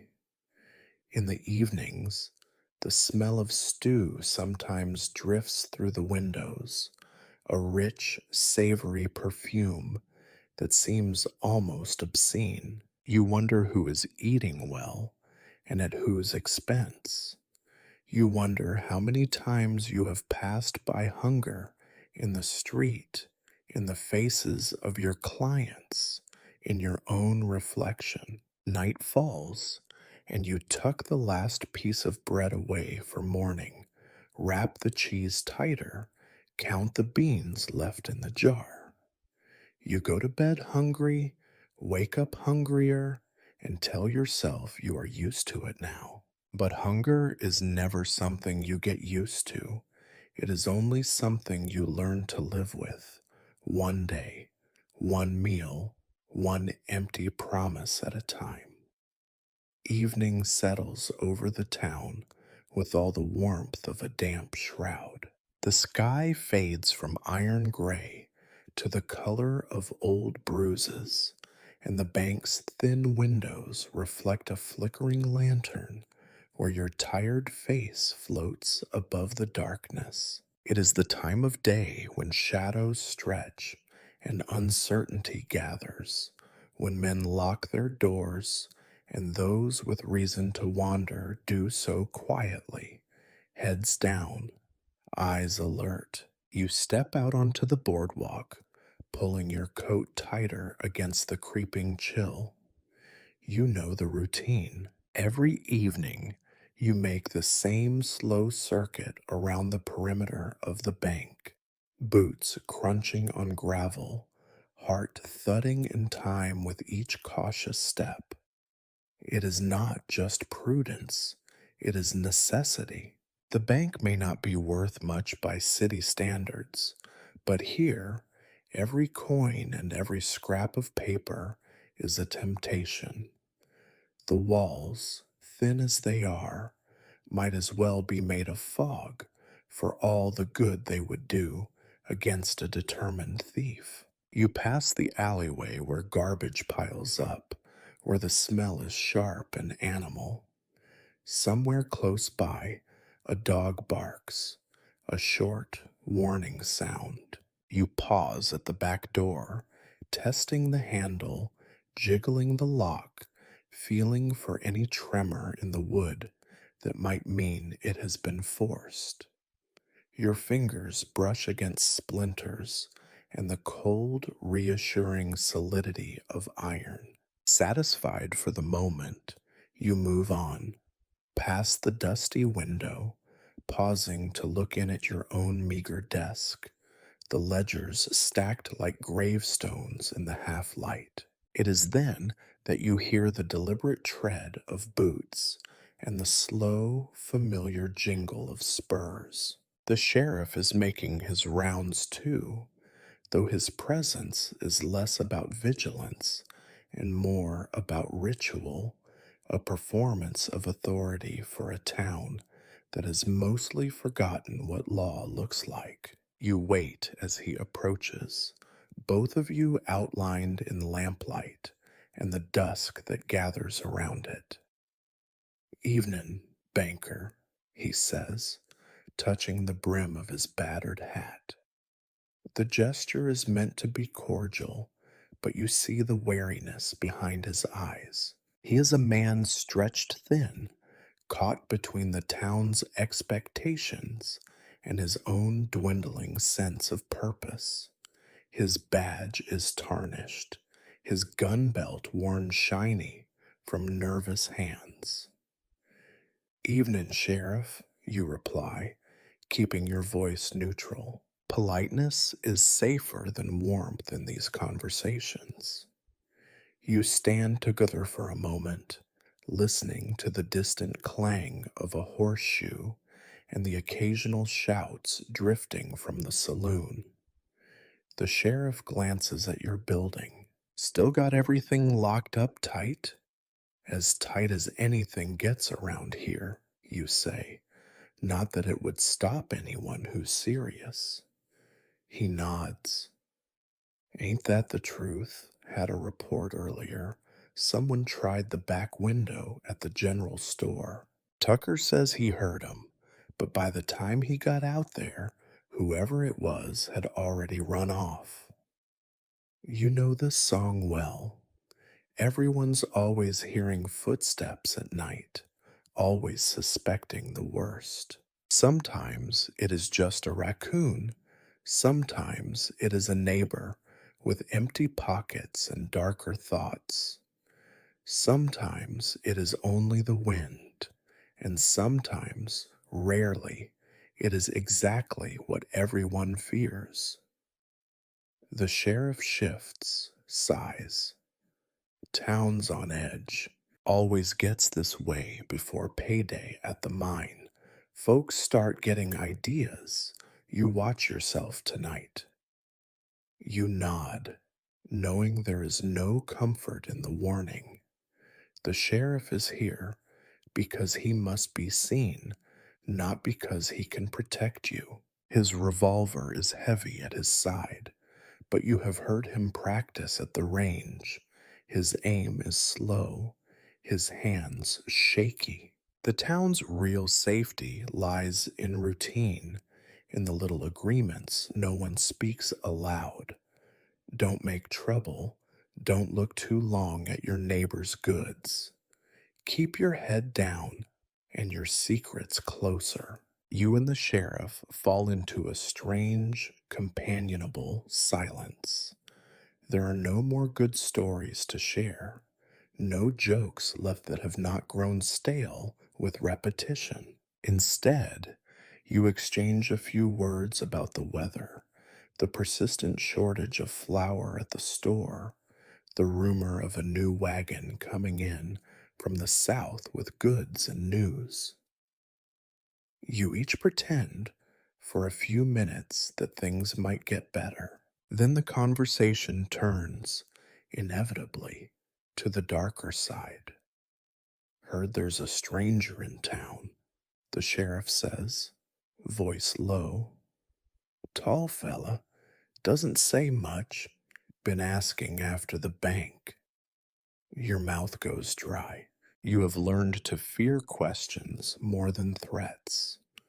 Questions linger. Questions plant seeds in the minds of desperate men.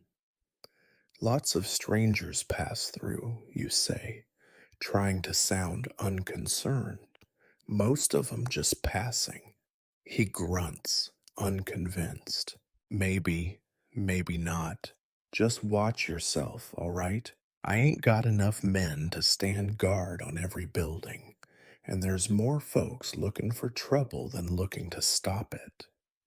He studies you, searching your face for any sign of panic, any hint that you are less steady than you appear. You give him nothing but a tired half smile and the sense that you have already accepted whatever may come. Maybe you have. When you have nothing left to lose but your own stubborn place in the world, fear becomes as common as hunger. "Get some sleep," he says finally, as if it were that easy. "I'll try," you answer, both of you knowing it is a lie. You watch him disappear down the boardwalk, boots echoing in the empty street, silhouette swallowed by the dark. You finish your patrol in silence, circling the bank one last time, checking every lock, every window, every inch of rotting wood and cold iron. You take a final look at the shadows, shapes shifting at the corners of your vision, never quite solid, never quite gone. Inside, you secure the doors, slide the bolt into place, and set the revolver within arm's reach of your cot. You undress by the faint light of a single lamp, the silence heavy around you. Your last thoughts are of the sheriff's warning, of the stranger, of the way the night swells with possibility and dread. You listen for footsteps, for voices, for the scrape of a window that means everything is about to change. But there is only the tick of the clock, the thrum of your own heart, and the slow, certain knowledge that no one is ever truly safe here. Not the banker, not the sheriff, not anyone at all. Night is not the blessing you wish it were. Instead, it is a second shift, long, cold, and filled with the nagging business you can never quite complete while the sun is up. Tonight, you sit at the narrow desk beneath the lamp's frail glow, hands numb from the chill that seeps through the bank's thin walls. The revolver lies at your elbow, a silent sentinel, but it is the stack of letters in front of you that draws your attention. In this town, even paper can kill. You sort through the day's mail with the weary hands of a man who already knows what he will find. Debt notices, payment reminders, angry scrawls from men who can no longer pay their way. Sometimes a bill for candles or coal. Sometimes a request from a distant relative whose memory you would rather have forgotten. You break the seal on each envelope with the tip of your penknife, the routine more ceremonial than practical. You already know these words by heart. The first letter is from a supplier in the city, printed neat as a ledger, each line a demand for payment, each phrase a barely veiled threat. Interest is due, supplies must be paid for in full. The tone is formal, but you read between the lines. Pay soon, or we will cut you off and let you starve with the rest. The letter is folded and placed in the drawer with the others, a stack that grows thicker with every passing week. The next letter is worse. No return address, just your name in a hasty scrawl. The paper is cheap, the ink already smudged. Inside, the message is short, written in a hand that shakes with either rage or fear. You think you own this town. We ain't forgotten what you did. Watch yourself, banker. Next time, we come for more than money. There is no signature, of course. There never is. You stare at the words until they blur, your heartbeat growing loud in your ears. You have received messages like this before, sometimes painted on the door, sometimes slipped under your plate at the diner, sometimes spoken softly as you pass by. They all promise the same thing, that you will pay, one way or another, for every man you refused, every woman you turned away, every child who went hungry because you could not conjure money from thin air. You add the threat to the pile. Part of you wants to burn it, to let it curl into nothing in the cold stove. But you can bring yourself to do it. The letters are a record, a silent, damning tally of all the grudges you have collected, all the debts that have grown too large for ink and numbers. Other letters are more mundane, but no less cruel. Requests for extensions, apologies for late payments, desperate appeals for forgiveness.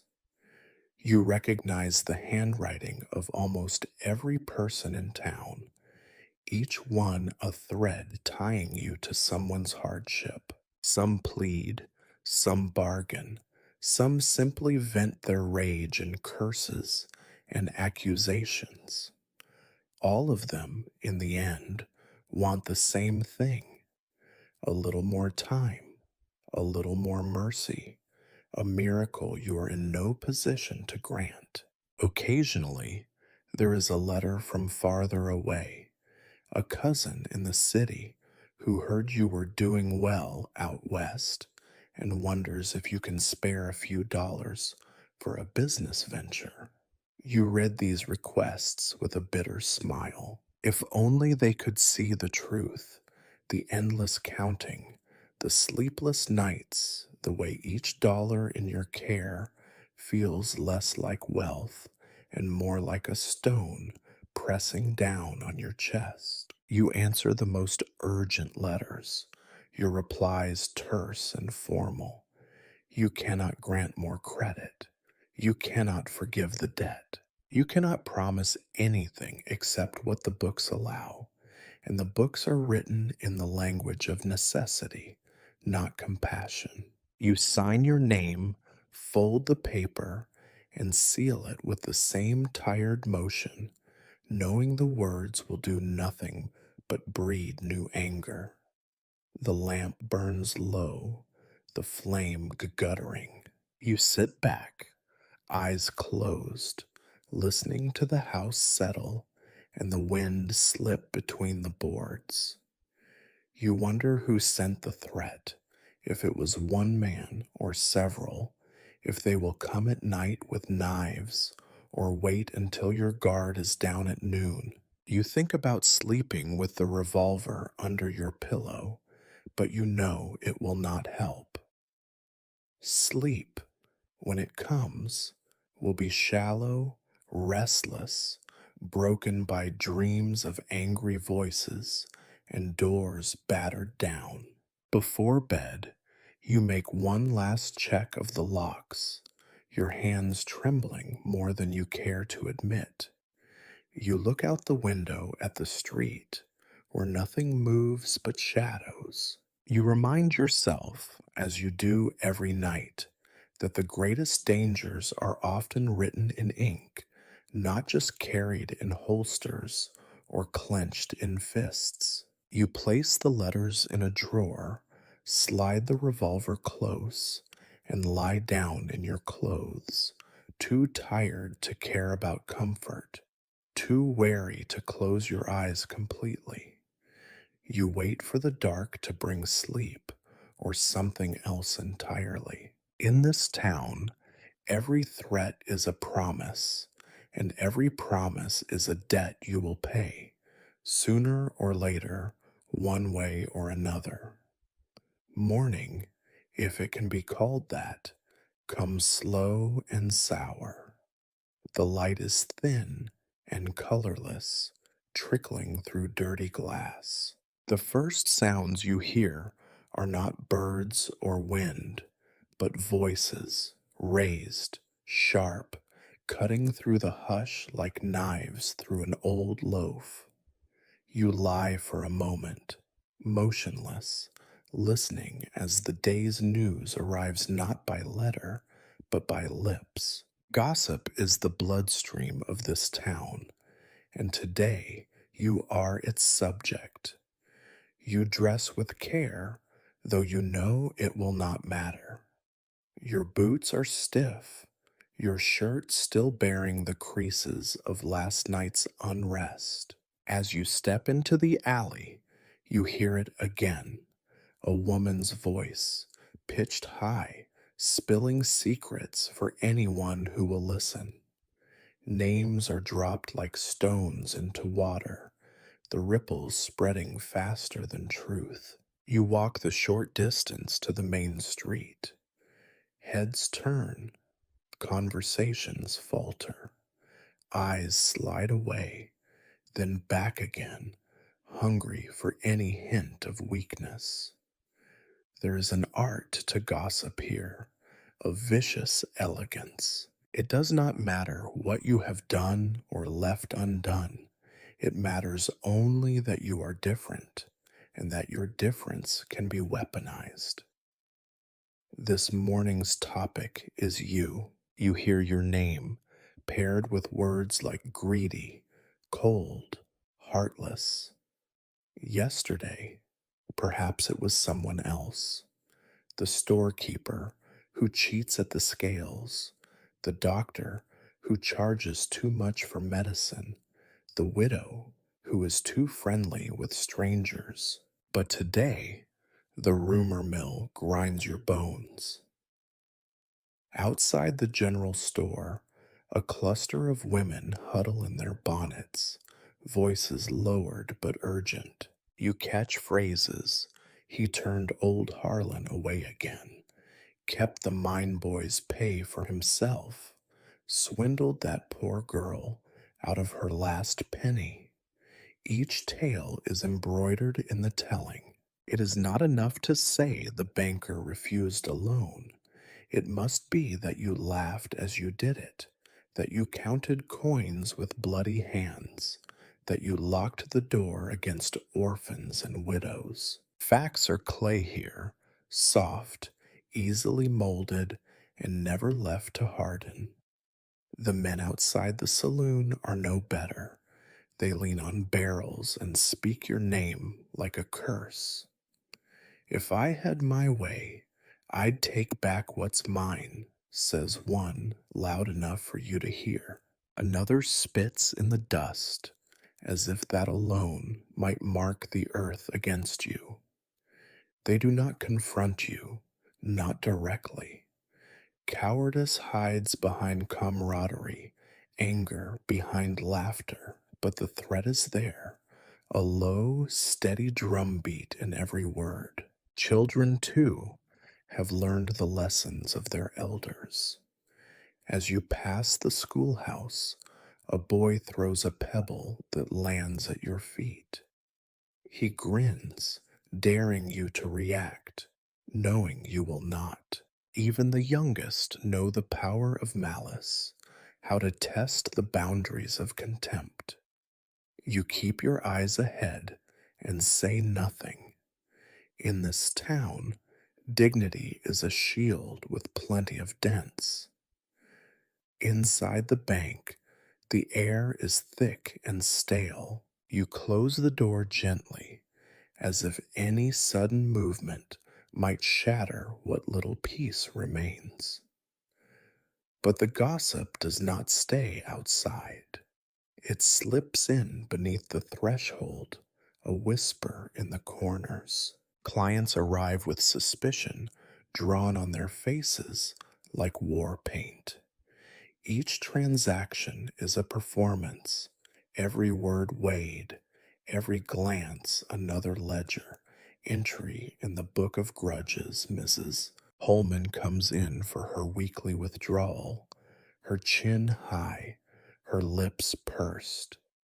She makes a show of counting her coins, of inspecting each bill, as if daring you to cheat her.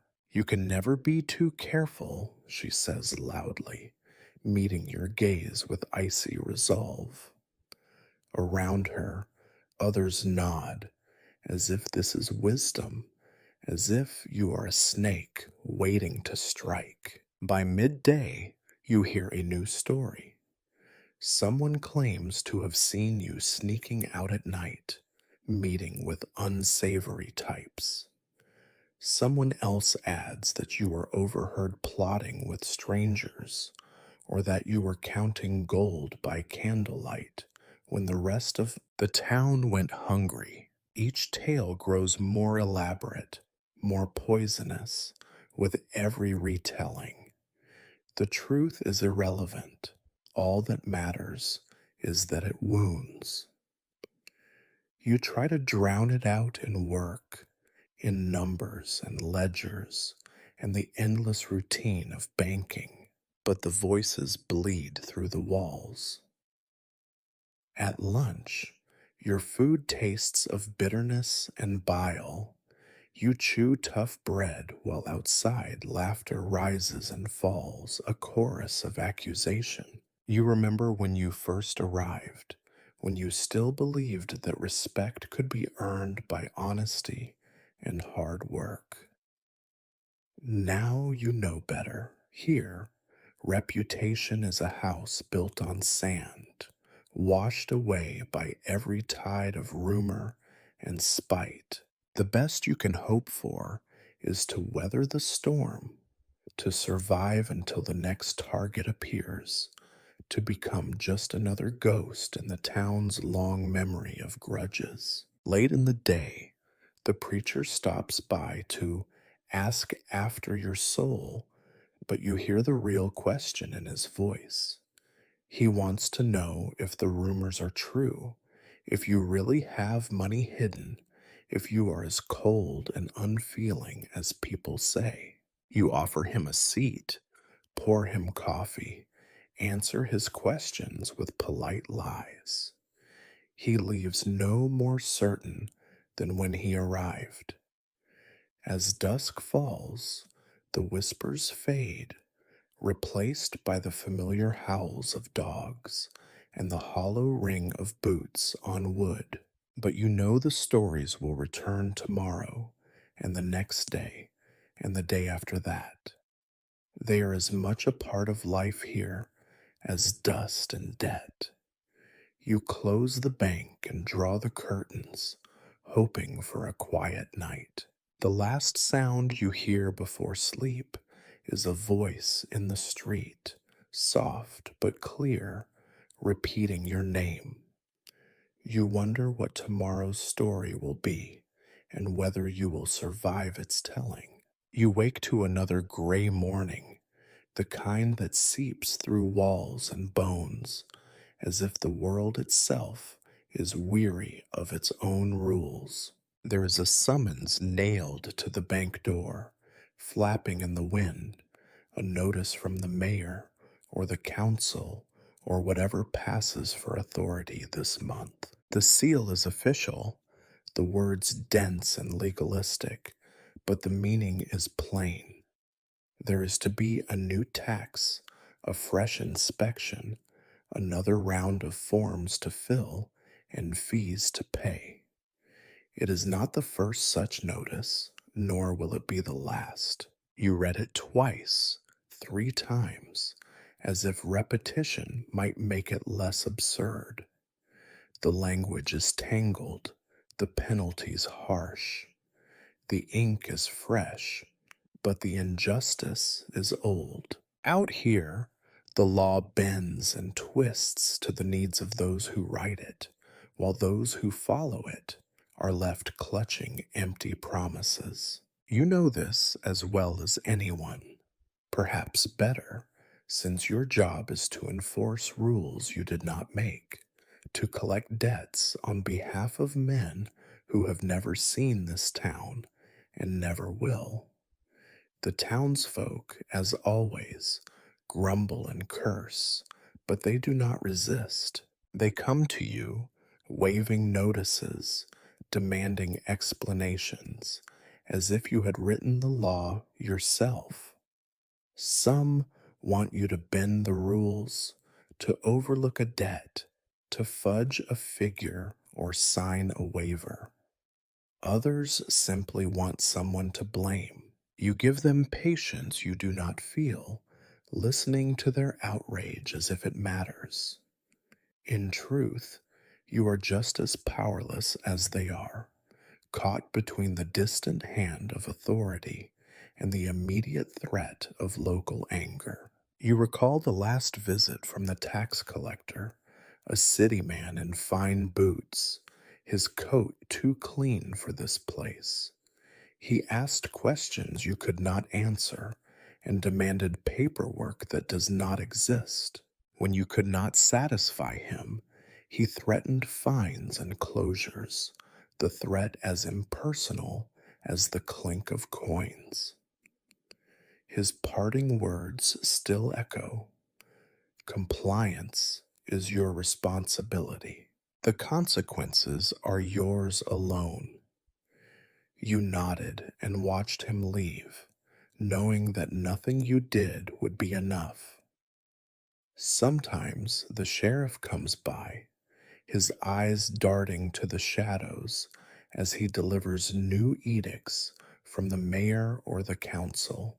Just following orders, he mutters, but you see the shame in his face. You remember the time he was forced to evict an old woman from her home. Her only crime was falling behind on taxes when her husband died. The law made no allowance for mercy. The crowd watched, silent, as she was turned out into the dust. No one helped, no one dared. There are other laws, less official, but just as binding. A handshake in the dark, a whispered promise, a debt paid in favors or threats. The men who truly run the town rarely appear in public. Their power is wielded in back rooms and behind closed doors.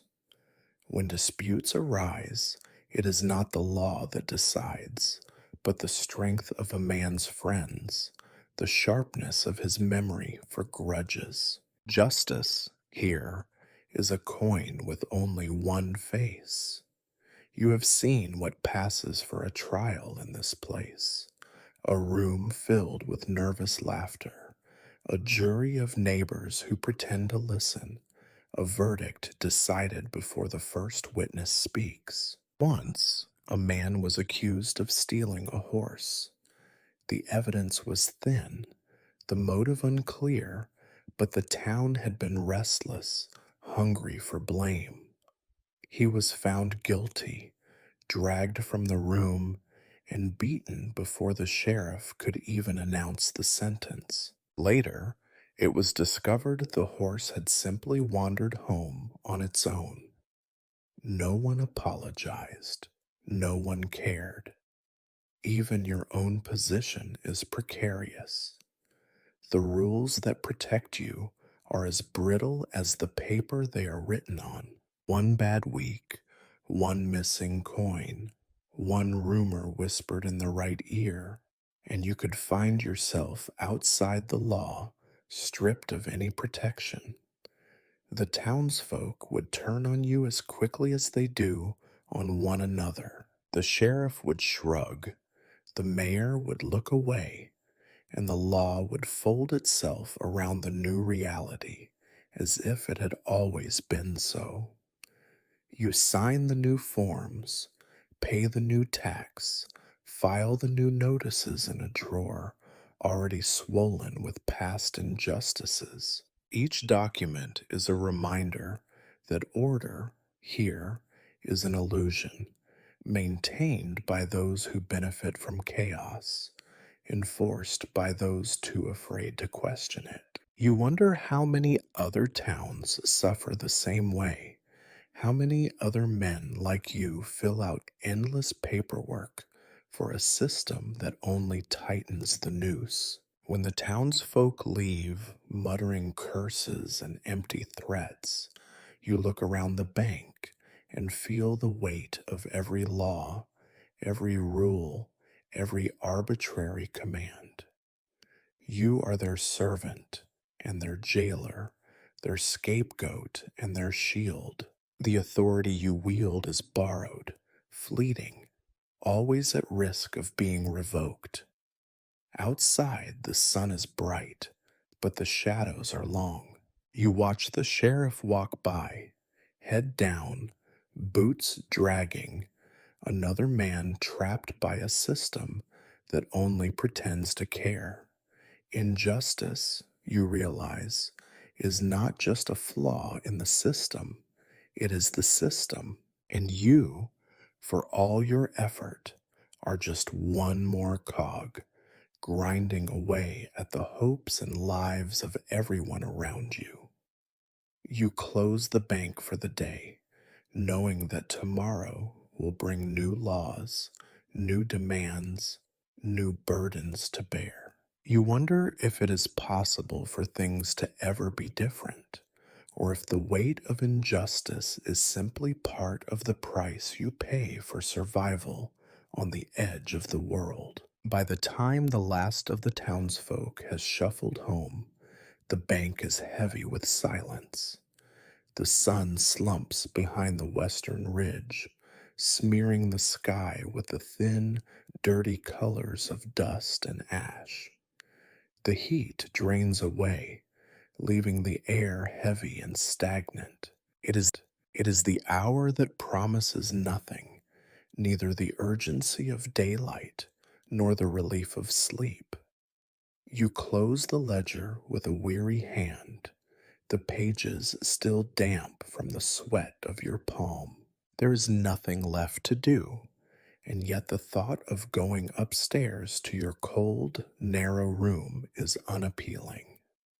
Instead, you sit at the desk, elbows propped on its scarred surface, and let your gaze drift around the empty bank. The lamplight throws your shadow against the wall, a stretched, hunched figure you barely recognize as yourself. There is nothing to read but yesterday's newspaper, its pages yellowed and brittle, the ink smudged by too many readings and too much wishful thinking. You try, briefly, to make sense of the news from far off places, presidents and kings, wars and treaties, inventions and discoveries that might as well belong to another world. Here, on the edge of everything, the only news that matters is the weather, the price of flour, and who will last through another winter.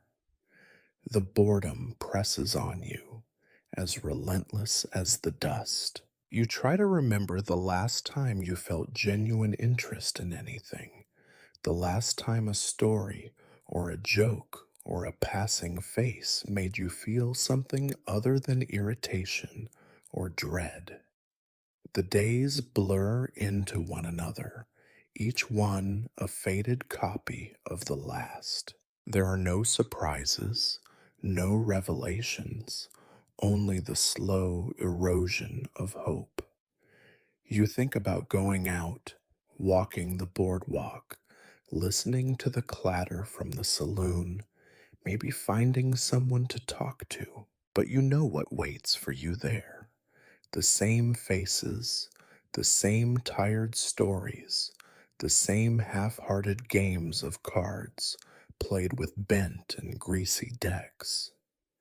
Every hand is a variation on loss, every conversation another exercise in pretense. You are too well known to be welcome, too necessary to be liked. You consider writing a letter to a friend back east, to a brother you have not seen in years, to a version of yourself that no longer exists. But the words will not come. Everything you might say feels pointless, the sentences trailing off before they reach the end of the page. You are not alone in this. You see it in the faces of your clients, in the slumped shoulders of the sheriff, in the hollow eyes of the children who grow up learning that hope is a trick the land plays on the weak. Outside, a wind picks up, rattling the shutters and stirring the dust into lazy spirals. Somewhere, a door slams. A dog barks, sharp and lonely, and then falls silent. In the distance, you hear a gunshot, a single flat report that echoes briefly, then is swallowed by the night. No one will mention it in the morning. Here, violence is as ordinary as rain. The lamplight dims, and the room grows colder. You rub your arms, feeling the ache in your bones, the stiffness in your joints. Despair settles on you like another layer of dust. It is not the dramatic, soul shattering despair of novels or sermons. It is quieter than that, gray and persistent, an endless whisper that tomorrow will be just like today, and the day after will be worse. You move to the window, pulling the curtain aside to look out at the empty street. The town is still, every house shuttered, every lamp snuffed out to save oil. The darkness is total, broken only by the glow of the saloon and the occasional flicker of movement as someone stumbles home. You think about the future, about what it would mean to leave, to walk away from the bank, the debts, the endless disappointments. But you know you will not. There is nowhere else to go, no one waiting, nothing left to return to. You light your pipe, the tobacco harsh and dry, and let the smoke curl around your head. It is a poor comfort, but it is better than nothing. You listen to the clock tick, to the building settle, to the sound of your own breathing. You wonder how many more evenings you will spend like this, waiting for something to change, knowing that it never will. Despair is a habit, learned slowly, worn like an old coat. You carry it with you into the night, up the stairs to your narrow bed, down into the uneasy sleep, where even your dreams are colorless and dull. Tomorrow you will wake, and the day will begin again, and you will do what you have always done, because there is nothing else. And so you sit, unmoving, as the night deepens and the wind wails through the empty streets. The lamp burns low, casting more shadow than light. You close your eyes, not to dream, but to forget. For a little while, at least. You succeed. You try to sleep. You really do. Upstairs, the mattress groans beneath you, as if it too is tired of this endless repetition. You stare at the ceiling, at the stains left by leaks, at the warped wood, at the faint, ghostly shapes that flicker as the lamplight downstairs finally gutters out. Outside, the wind rattles the loose pane in the window, making it sound like someone tapping ever so lightly, asking to be let in. Your body aches, but your mind refuses to surrender. This is not the exhausted, dreamless sleep of the innocent, but the restless, gnawing vigil of someone who knows that safety is never certain. You lie on your back, then your side, then your stomach, always searching for a position that will trick your body into letting go. But each attempt ends the same, eyes wide, hands curled, heart pounding at every stray sound. The night is long, and your thoughts turn dark. You count debts instead of sheep. You remember every name in your ledger, every plea you have turned away, every threat scrawled in ink or spat in anger. You wonder which of them lies awake now, plotting revenge, or perhaps just cursing your name into the darkness. Sometimes you imagine them gathering in the street below, faces twisted by hunger and hatred, torches and pitchforks at the ready.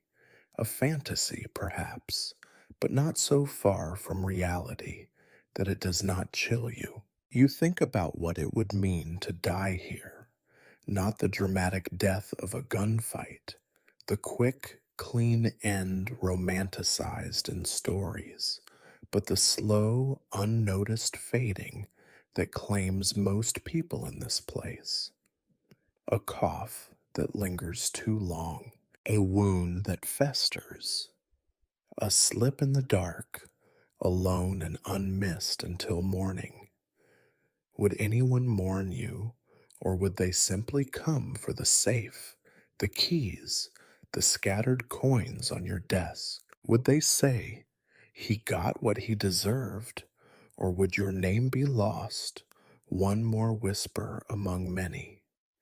You remember, too, the faces of those you once loved, back in a life that feels impossibly distant. Your mother's hands, gentle and rough in equal measure.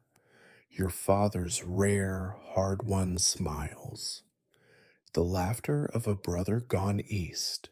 The way you both promised to make something better of yourselves. You recall the dreams you once had of respect, of purpose, of building something lasting.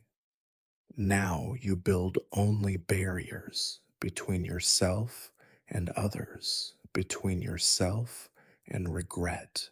You sit up, swinging your legs off the bed, rubbing your temples. The clock ticks, slow and steady, each second another small defeat. You walk to the window and peer out. The street is empty, but your imagination fills it. Footsteps echo, voices drift just out of earshot, shadows seem to shift and merge. Sometimes, in your exhaustion, you almost see movement where there is none. You have learned not to trust your senses at this hour. You return to your bed, but sleep remains out of reach. Grim thoughts crowd in, eager to fill the silence. You think about the revolver in your drawer, how many times you have checked it, loaded and unloaded, wondering if you would have the courage to use it if the time ever came. You think about the safe, about how little real security it offers, how easily it could be cracked by anyone with enough desperation and time. You think about running, but the idea always dies in the face of the question, run where? To what? You are as trapped by habit as by circumstance. There is a heaviness to these hours, as if the darkness itself is pushing down on you. You try to distract yourself with plans, small, pointless tasks for the coming day. Balance the books again, check the back door, visit the sheriff, ask if he has heard any new rumors. Each plan falls apart before it is even half formed. Nothing feels urgent except the desire for morning to come, for the sky to lighten, for the world to offer you another day, no matter how empty, how repetitive, how suffocating. You wonder sometimes why you persist. Why not simply pack a bag and walk into the wilderness? Why not let the debts go unpaid, the ledgers go unbalanced, the threats go unanswered? Is it pride or fear or something even smaller and meaner, a refusal to be bested even by your own despair? The question lingers, unanswered, as the hours slip by. In the deepest part of the night, when even the wind seems to have given up, you finally close your eyes. Sleep comes in fitful snatches, brief and haunted. You dream of coins falling from your hands, of faceless men breaking down your door, of running and running with no end in sight. You wake, gasping, heart hammering, uncertain if you have slept at all. The darkness outside begins to lift, just barely. Soon it will be morning. You rise, feeling older than you did the night before, every joint stiff, every muscle sore. You wash your face with cold water, dress in the same clothes as yesterday, and prepare to begin again. There is no rest here, no peace, only the cycle of fear and fatigue, hope and disappointment that binds you as tightly as any set of iron chains. And so you face the new day, grim thoughts still echoing in your mind, the promise of sleep nothing but another broken bargain in a town built on them. The dawn brings no relief. You wake with a heaviness in your chest and a pain in your side, a dull ache, stubborn and deep. At first, you hope it is only another knot of worry, but as you swing your legs off the mattress and try to stand, you realize that something is wrong. Your head swims, your mouth tastes of old pennies, and your breath is shallow, like you are pulling air through damp wool.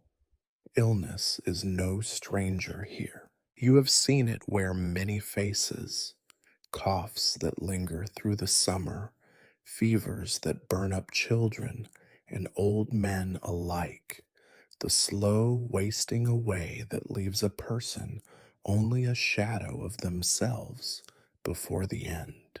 But when it comes for you, it feels like a private betrayal. You, who have always kept moving, always kept your distance, suddenly find yourself at the mercy of forces no ledger can account for.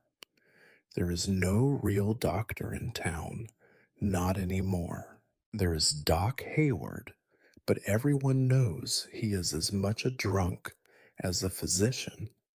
Some say he once practiced medicine in a city back east, that he arrived here with a black bag full of strange instruments and a past he refused to speak of. Now his hands shake, his eyes are red, and the best he can offer is a bottle of laudanum and a promise that things usually work out.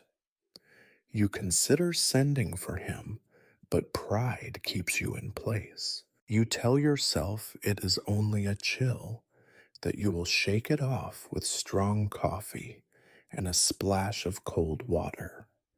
You force yourself through the motions of morning, washing, dressing, lighting the stove, but each task is harder than the last. Your hands tremble as you count out coins for the day's float, and your vision blurs as you try to focus on the columns in the ledger. The townsfolk come and go, their faces pale and drawn, each one a potential carrier of some new misery. You watch them carefully, noting every cough, every limp, every child who clings to their mother's skirts and refuses to meet your eye. The talk in town is of sickness, whose fever broke, whose did not, whose cough is just the dust, and whose is something worse.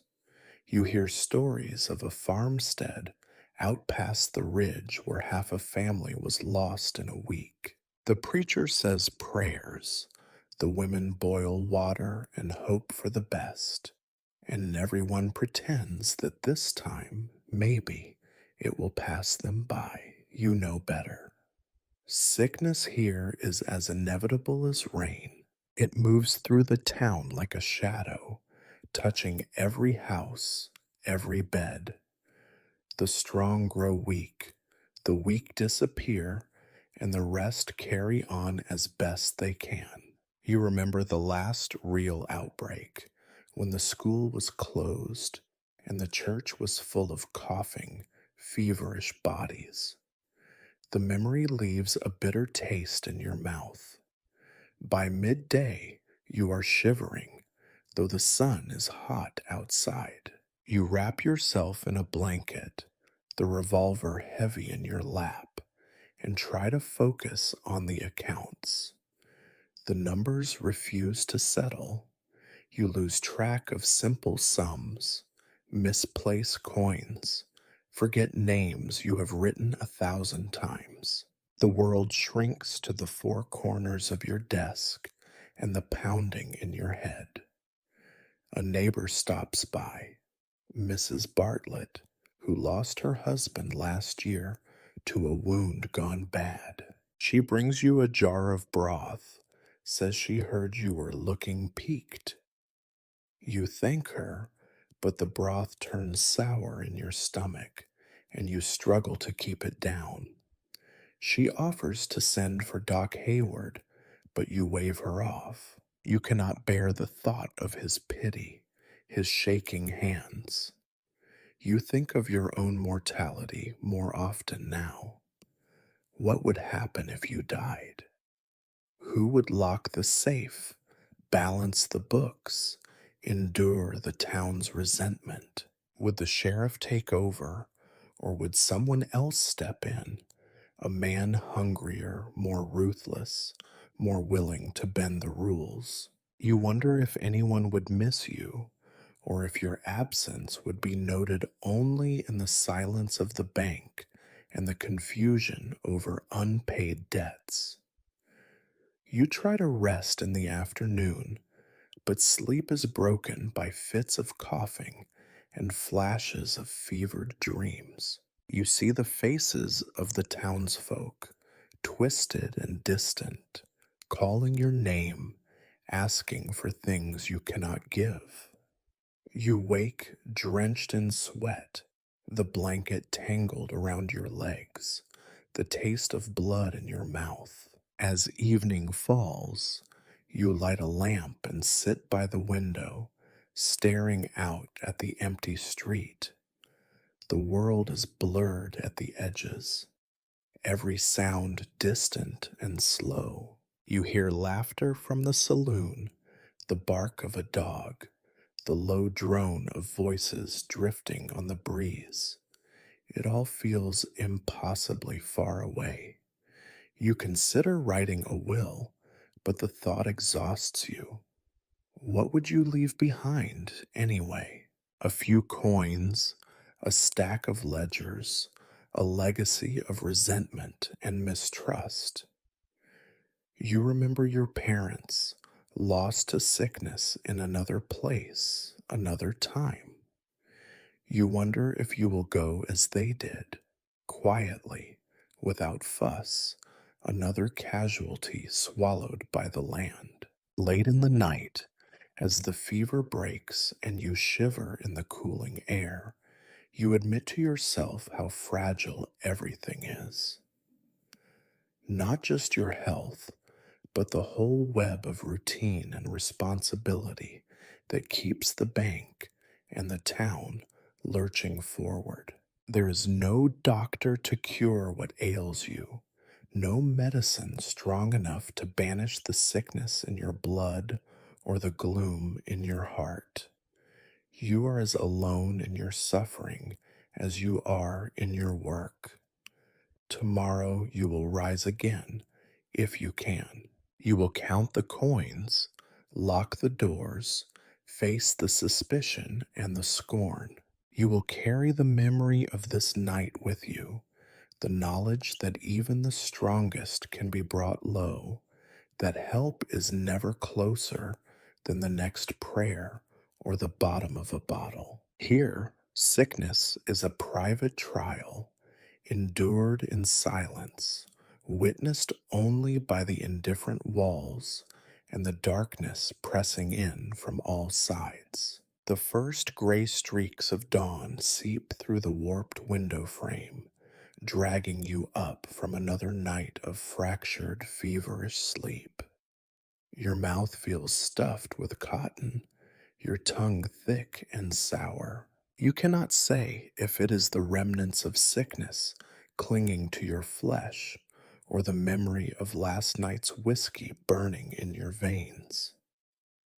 Most likely it is both.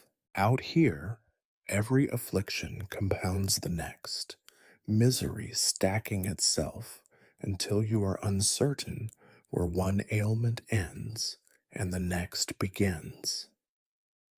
You sit up slowly, every joint protesting, the taste of bile rising in your throat. The room is cold, colder than it should be, but you sweat anyway. You catch sight of yourself in the grimy shard of mirror tacked to the wall. Red eyes, sallow cheeks, stubble like mold on your jaw. You look every inch the ruined man the town suspects you to be. You splash cold water on your face from the dented basin, the shock briefly clearing your mind before the hangover clamps down again, a dull and insistent ache behind your eyes. Downstairs, the bank is silent, lit only by the dull glow of the day's first light.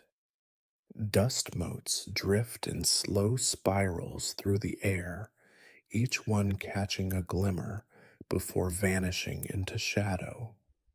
You move stiffly, the room spinning ever so slightly. Your stomach growls, but the thought of food makes your gorge rise. You force down a heel of bread, hard, tasteless, the act of chewing a punishment, and sip black coffee so bitter and scorched it scrapes your throat raw. The hangover is not just a physical thing, but a mental fog, a heaviness pressing on your thoughts. You try to remember last night. You recall the sickly warmth of whiskey in your belly, the low light of the saloon, the sound of voices slurred and too loud. The faces blur, the rancher hunched over his glass, the blacksmith's laughter turning mean, your own voice flat and tired, answering questions you do not remember. Perhaps you spoke too much or not enough. Perhaps you promised something you cannot give. It is all a muddle. Outside, the street is washed in colorless mourning, and the silence is brittle, full of unspoken judgments. No one greets you as you step out onto the boardwalk. The air smells of last night's rain, mud, manure, the sour tang of disappointment. You pass neighbors on their way to begin their own rituals of survival. They do not look at you, or if they do, it is with that same narrowed suspicion, the subtle curling of a lip that says everything you need to know. You try to carry on with your duties. Unlock the safe, count the coins, check the ledgers for errors left by yesterday's exhausted hand. Every movement is slow, deliberate. The numbers blur, your hand slips, and you curse under your breath, forcing yourself to begin again.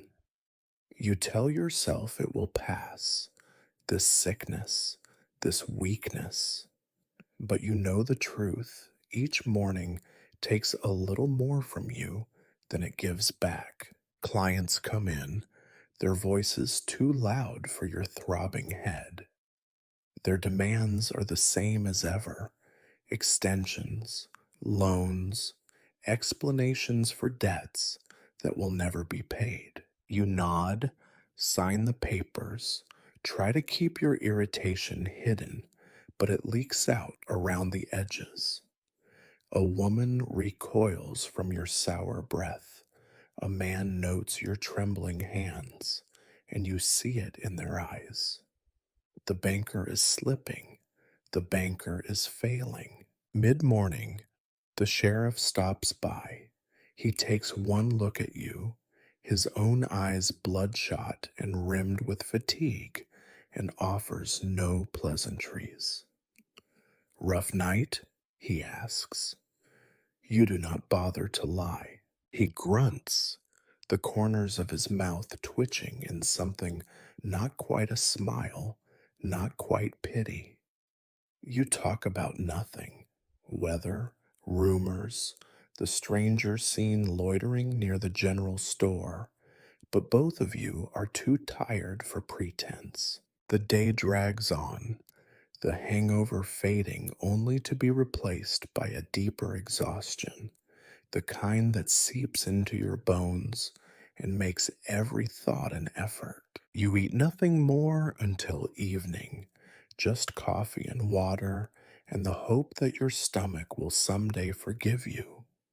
Your nerves are raw, your patience thinner than ever. You consider pouring another drink, but the thought of it makes you shudder. As dusk approaches, you lock the bank and step outside. The sky is flat and bruised, the wind cold and joyless. The world has not changed. The debts remain, the suspicions linger, the aches persist. You are no different from anyone else in this town, tired, sour, running on whatever scraps of hope or habit you can muster. Back in your room, you undress slowly, feeling every old bruise and new disappointment. You sit for a long time at the edge of your bed, head in hands, listening to the house creak and settle.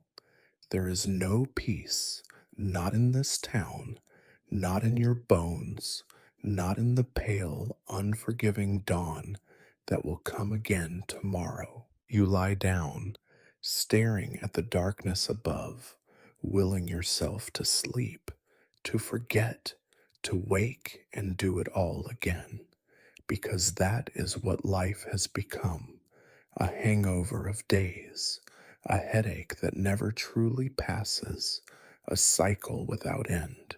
The day ends as it began, and as it always will. You, alone in the bank, watching the world darken through grimy glass. The dust rises and falls with every passing wagon, settling on ledgers and window sills, on coins and clothes, on your hands and face, until you are as much a part of it as the town itself. You move through the same motions you have repeated 1,000 times. Lock the doors, count the coins, check the safe, draw the curtains tight. Each gesture is heavy with memory, with fatigue, with the certainty that tomorrow will demand them all again. You sit for a while at your desk, hands folded before you, listening to the hush that presses close. The quiet is never peaceful. It is the absence of laughter, of hope, of any sound that might mean something has changed. Your eyes trace the cracks in the wall, the stains on the ceiling, the shadow that your lamp throws across the ledger. You wonder, not for the first time, if the bank is your refuge or your prison, if you protect it, or if it keeps you here, locked away from a world you no longer believe in. Outside, night falls with a deliberate finality. The town withdraws into itself, doors bolted, windows shuttered. In the few houses where lights still burn, silhouettes move behind thin curtains, their lives as repetitive and joyless as your own. The dogs bark, the wind moans, and somewhere a baby cries, a small, stubborn sound in the darkness. You review the day's figures once more, not because you expect them to change, but because ritual is all you have left. The numbers are always disappointing: more debts than deposits, more losses than gains, more names struck through or written in red. The ledger, fat and tired, groans beneath your touch. You flip to the first page and see your own handwriting from years ago, steady, hopeful, full of plans. The ink is faded now, and so are you. You take one last walk through the bank, hand trailing along the scarred wood of the counter. You check the locks, the shutters, the safe. Your revolver sits on the table by your bed, a comfort and a warning. You undress, leaving your clothes folded on the chair as if that might keep them clean. You wash your face with water gone lukewarm, scrubbing at the grime that never fully leaves. You watch your reflection in the basin, eyes sunken, skin sallow, mouth set in a line too thin to break. Before you lie down, you check the window again, searching the street for movement. The shadows are thick and close. You think you see someone in the distance, a figure pausing beneath a lamp, face hidden, but when you blink, there is nothing. You tell yourself it is only your imagination, or perhaps a stray memory surfacing in the dark. You stretch out on the mattress, feeling every ache, every bruise, every old wound that has never quite healed. You pull the blanket up to your chin and stare at the ceiling, tracing the familiar patterns in the wood. You listen to the silence. You try to count your blessings, but your mind offers only debts. You think of the days ahead, of more forms to fill, more taxes to pay, more neighbors to disappoint. You know the cycle will never break. There is no rescue, no redemption, no fresh start, only the slow, relentless erosion of what little you have left, and the dull hope that something might change, though you no longer believe it will. You imagine what your absence would mean. The bank would not close. Someone else would take your place, someone younger, more hopeful, or simply more desperate. The debts would remain. The town would limp on, each resident trapped by their own obligations and secrets. The dust would keep rising and settling and rising again. As you drift towards sleep, you realize that this, more than anything, is what defines your life here. Not drama, not violence, not even poverty or fear. It is repetition, the endless turning of days, the closing of ledgers, the cycle of blame and want and disappointment that binds everyone together in a tight, unyielding knot. You close your eyes, and for a moment you almost wish for something different, a storm, a fire, a break in the routine so complete that it might free you from yourself. But even this is a fantasy. Morning will come, and you will rise again, pull on the same boots, swallow the same tasteless breakfast, and begin again. This is the banker's life, a circle drawn in dust, marked by coin and gun, and the unspoken sorrow of 1,000 quiet failures. You have become what the town has made you, a guardian, a scapegoat, a prisoner of your own routine. You sleep, not in hope, but in surrender. Tomorrow, it all begins again.